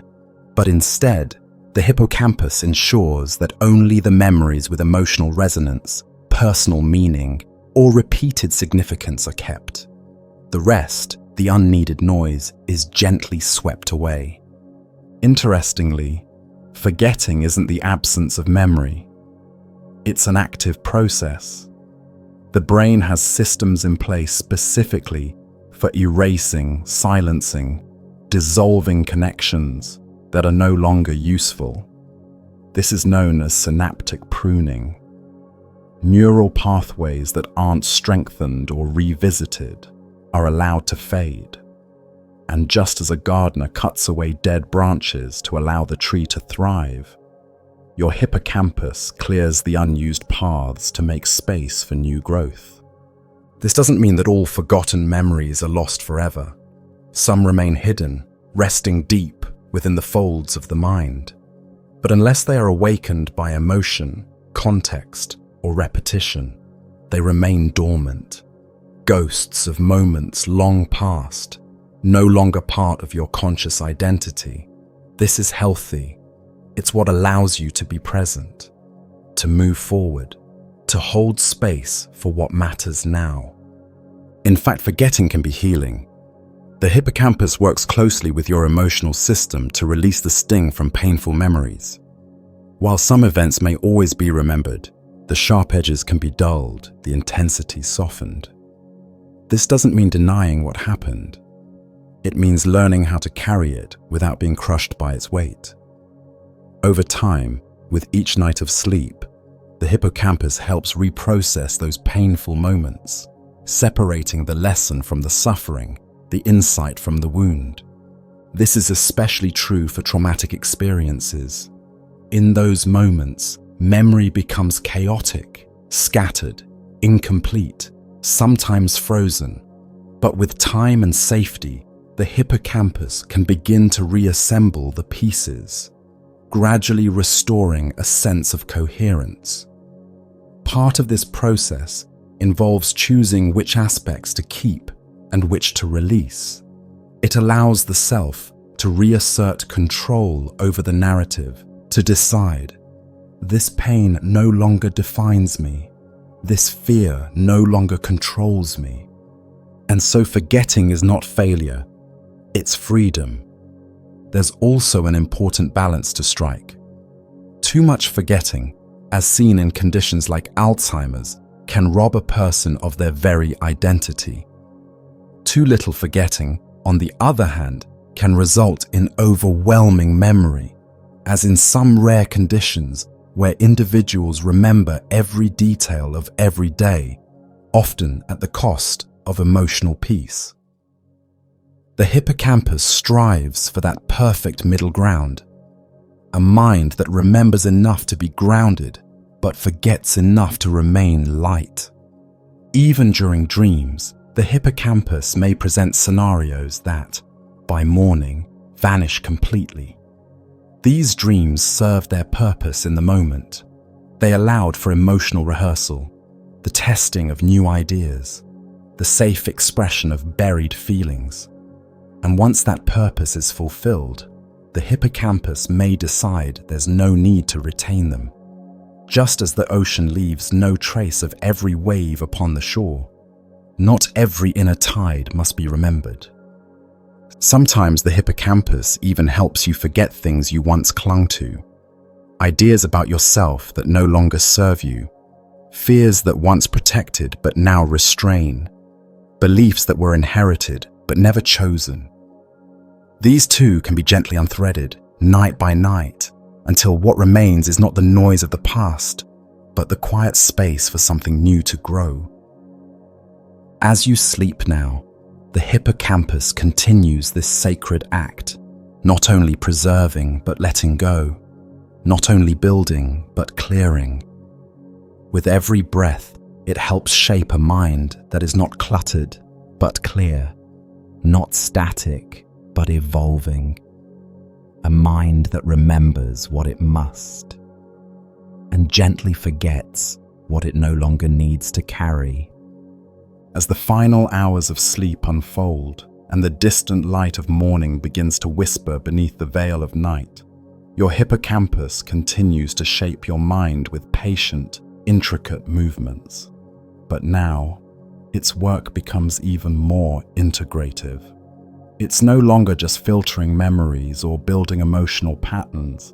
It's beginning to stitch together the deeper layers of learning, connecting today's lessons with yesterday's understanding, so that when you wake, you are just a little more prepared to meet the world with insight. This is not simply memory, it's the construction of wisdom. Learning, in its rawest form, starts as exposure, an encounter with something unfamiliar, a new idea, a fresh perspective, a change in rhythm. But exposure is only the first step. What transforms knowledge into something useful, something embodied, is this quiet, nightly work of the hippocampus. It's here, in these final moments of rest, that knowledge becomes experience, that concepts begin to live in your body, your reactions, your speech, your choices. The hippocampus, with its deep interconnections to the neocortex, reviews the sensory impressions of the day, not as isolated data points, but as meaningful material. What did you struggle to understand? What sparked curiosity? What surprised you, even if only for a moment? These are the seeds it nurtures, not with effort, but with gentle repetition. It replays them in faint neural loops, reinforcing what matters and helping it take root. Sleep, and especially REM sleep, plays a key role here. In this dream-rich state, your brain becomes more associative, more flexible. The hippocampus takes fragments from one area of your memory and combines them with others. An idea from a book you read may blend with a conversation you had, or a feeling you felt may connect with something you only noticed in passing. These subtle associations are often the origin of insight. They help you see around corners, draw conclusions, make intuitive leaps. This is why you often wake up with a clearer understanding of something that confused you the day before. It's not just time that created clarity, it's the hippocampus using sleep to refine your grasp of the unfamiliar. It has rehearsed, reorganized, distilled. And now, the lesson is no longer outside of you. It has become part of how you think. This learning isn't only cognitive, it's emotional, relational, even spiritual. You may be learning how to better respond to stress, how to navigate uncertainty, how to listen more deeply. The hippocampus records your efforts, your stumbles, your intentions, and then, without judgment, integrates them. It allows you to move forward with a little more awareness, a little more grace. You don't have to consciously remember every experience to benefit from it. The hippocampus ensures the essence is retained. Sometimes this process takes days, sometimes weeks. Sometimes an idea must be revisited again and again before it crystallizes. But each night, your hippocampus adds another layer. It builds depth, context, subtlety, and in doing so, it teaches you how to recognize patterns more quickly, respond more wisely, and engage with the world not as a stranger, but as a participant with a growing sense of inner alignment. In children, this nightly integration helps them build the foundational scaffolding of language, logic, empathy, and self-awareness. In adults, it supports adaptation, creativity, and personal growth. Even in older age, the hippocampus remains vital, not just for recalling names or dates, but for helping you make sense of your life. It holds together the story. It reminds you of what you've learned, not in a list, but in the way your values form, the way you relate, the way you see the world. And yet, learning doesn't always happen in a straight line. Sometimes your hippocampus holds on to something for a long time before it becomes useful. A stray idea, a forgotten phrase, a moment of emotional resonance.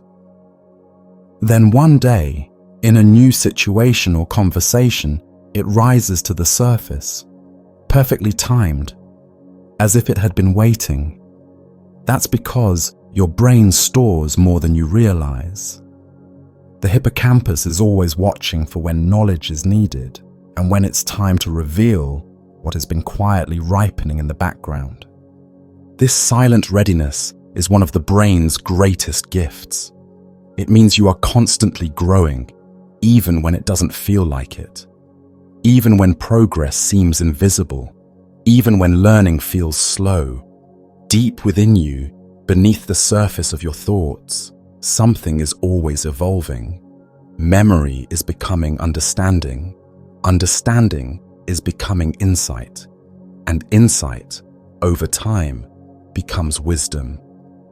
As you continue to rest, the hippocampus is still there, reviewing, refining, integrating.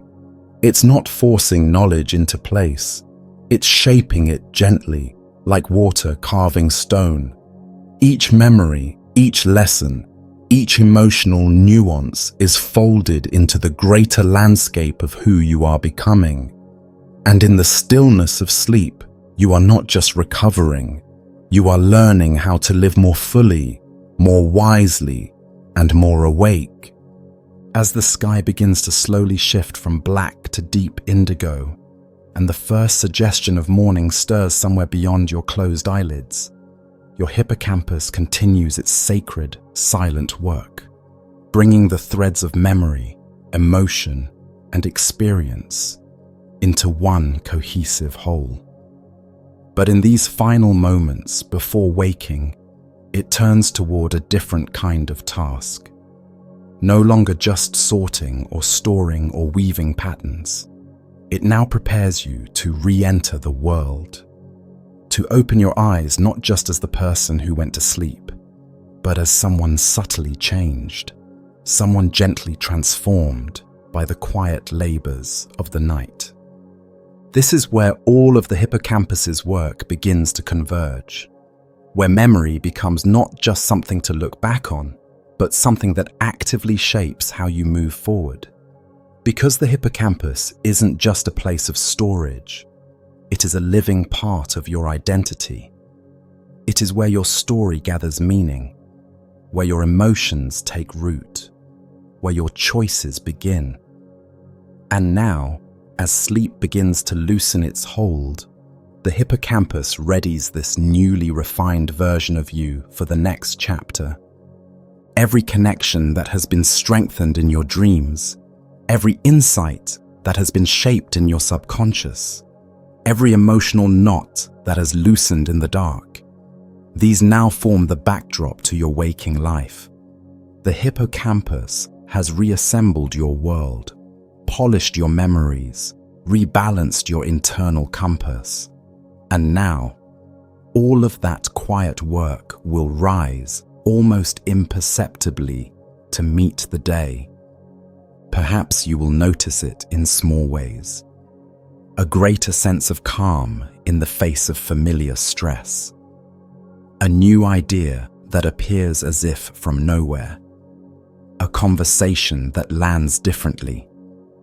A reaction that feels softer, more measured. These are signs that your inner world has shifted, that something within you has been reorganized with care. The hippocampus doesn't speak in words.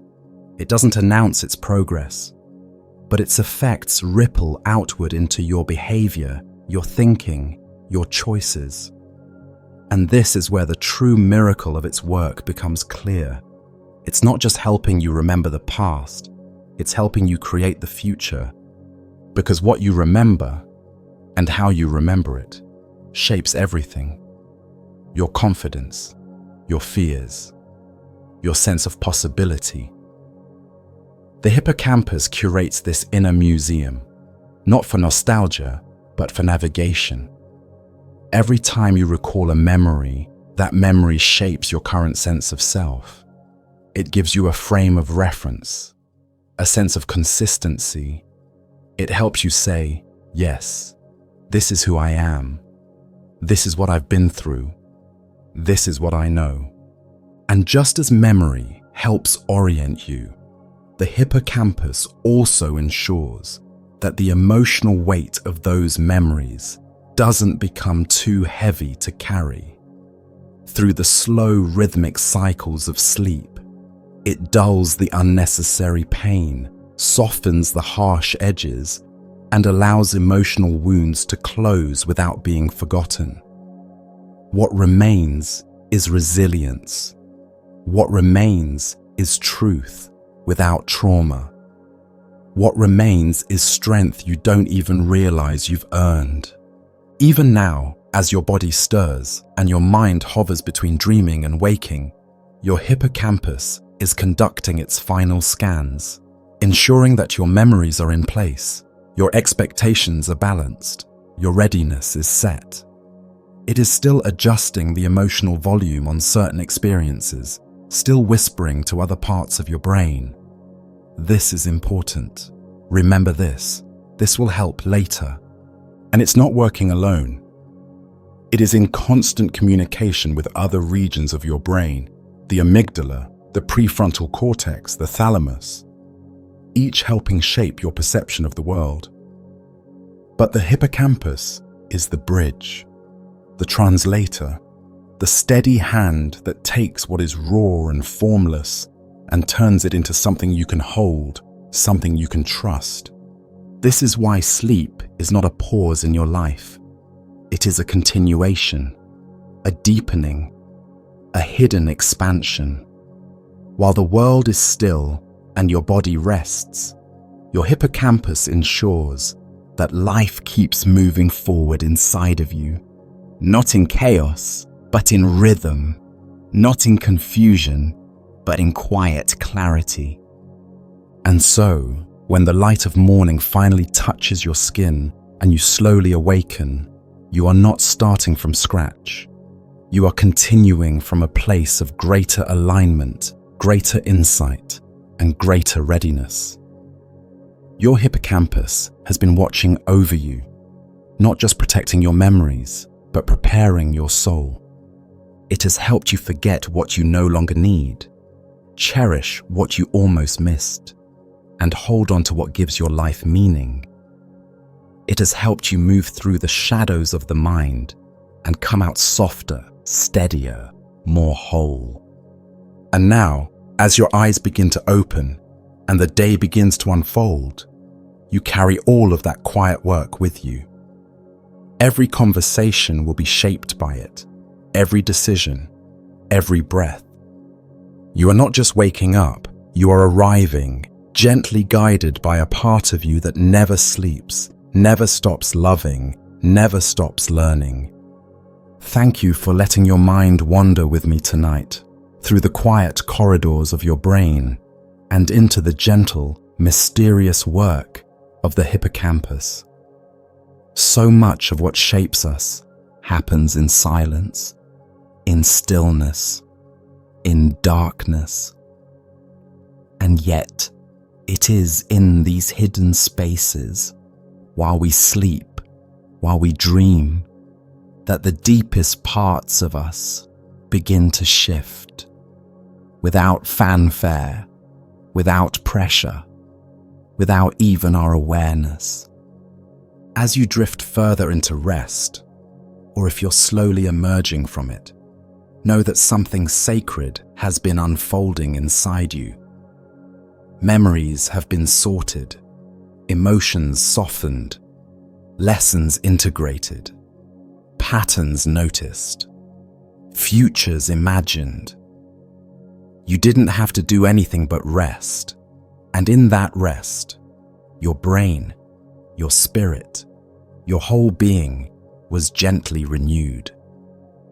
The hippocampus, that quiet guide tucked deep within your brain, has been walking with you all night, holding your hand through memory, emotion, identity, and healing. It never asks for praise. It simply does its work, night after night, making sure that when you rise, you're just a little more aligned with who you truly are. So, wherever in the world you are, whether you're curled up beneath a thick blanket, lying under a canopy of stars, or nestled into the familiar warmth of your own room, breathe deeply. You are safe. You are cared for. Your brain has carried you through another sacred journey of inner restoration. You are not broken. You are becoming. If you enjoyed this gentle exploration of your inner world, feel free to return here anytime. There is always more to discover in the soft, mysterious landscapes of the mind. Until then, I wish you deep sleep, beautiful dreams, and the quiet comfort of knowing that while you rest, you are still growing. Good night, dear listener, and may your mind continue its quiet miracles.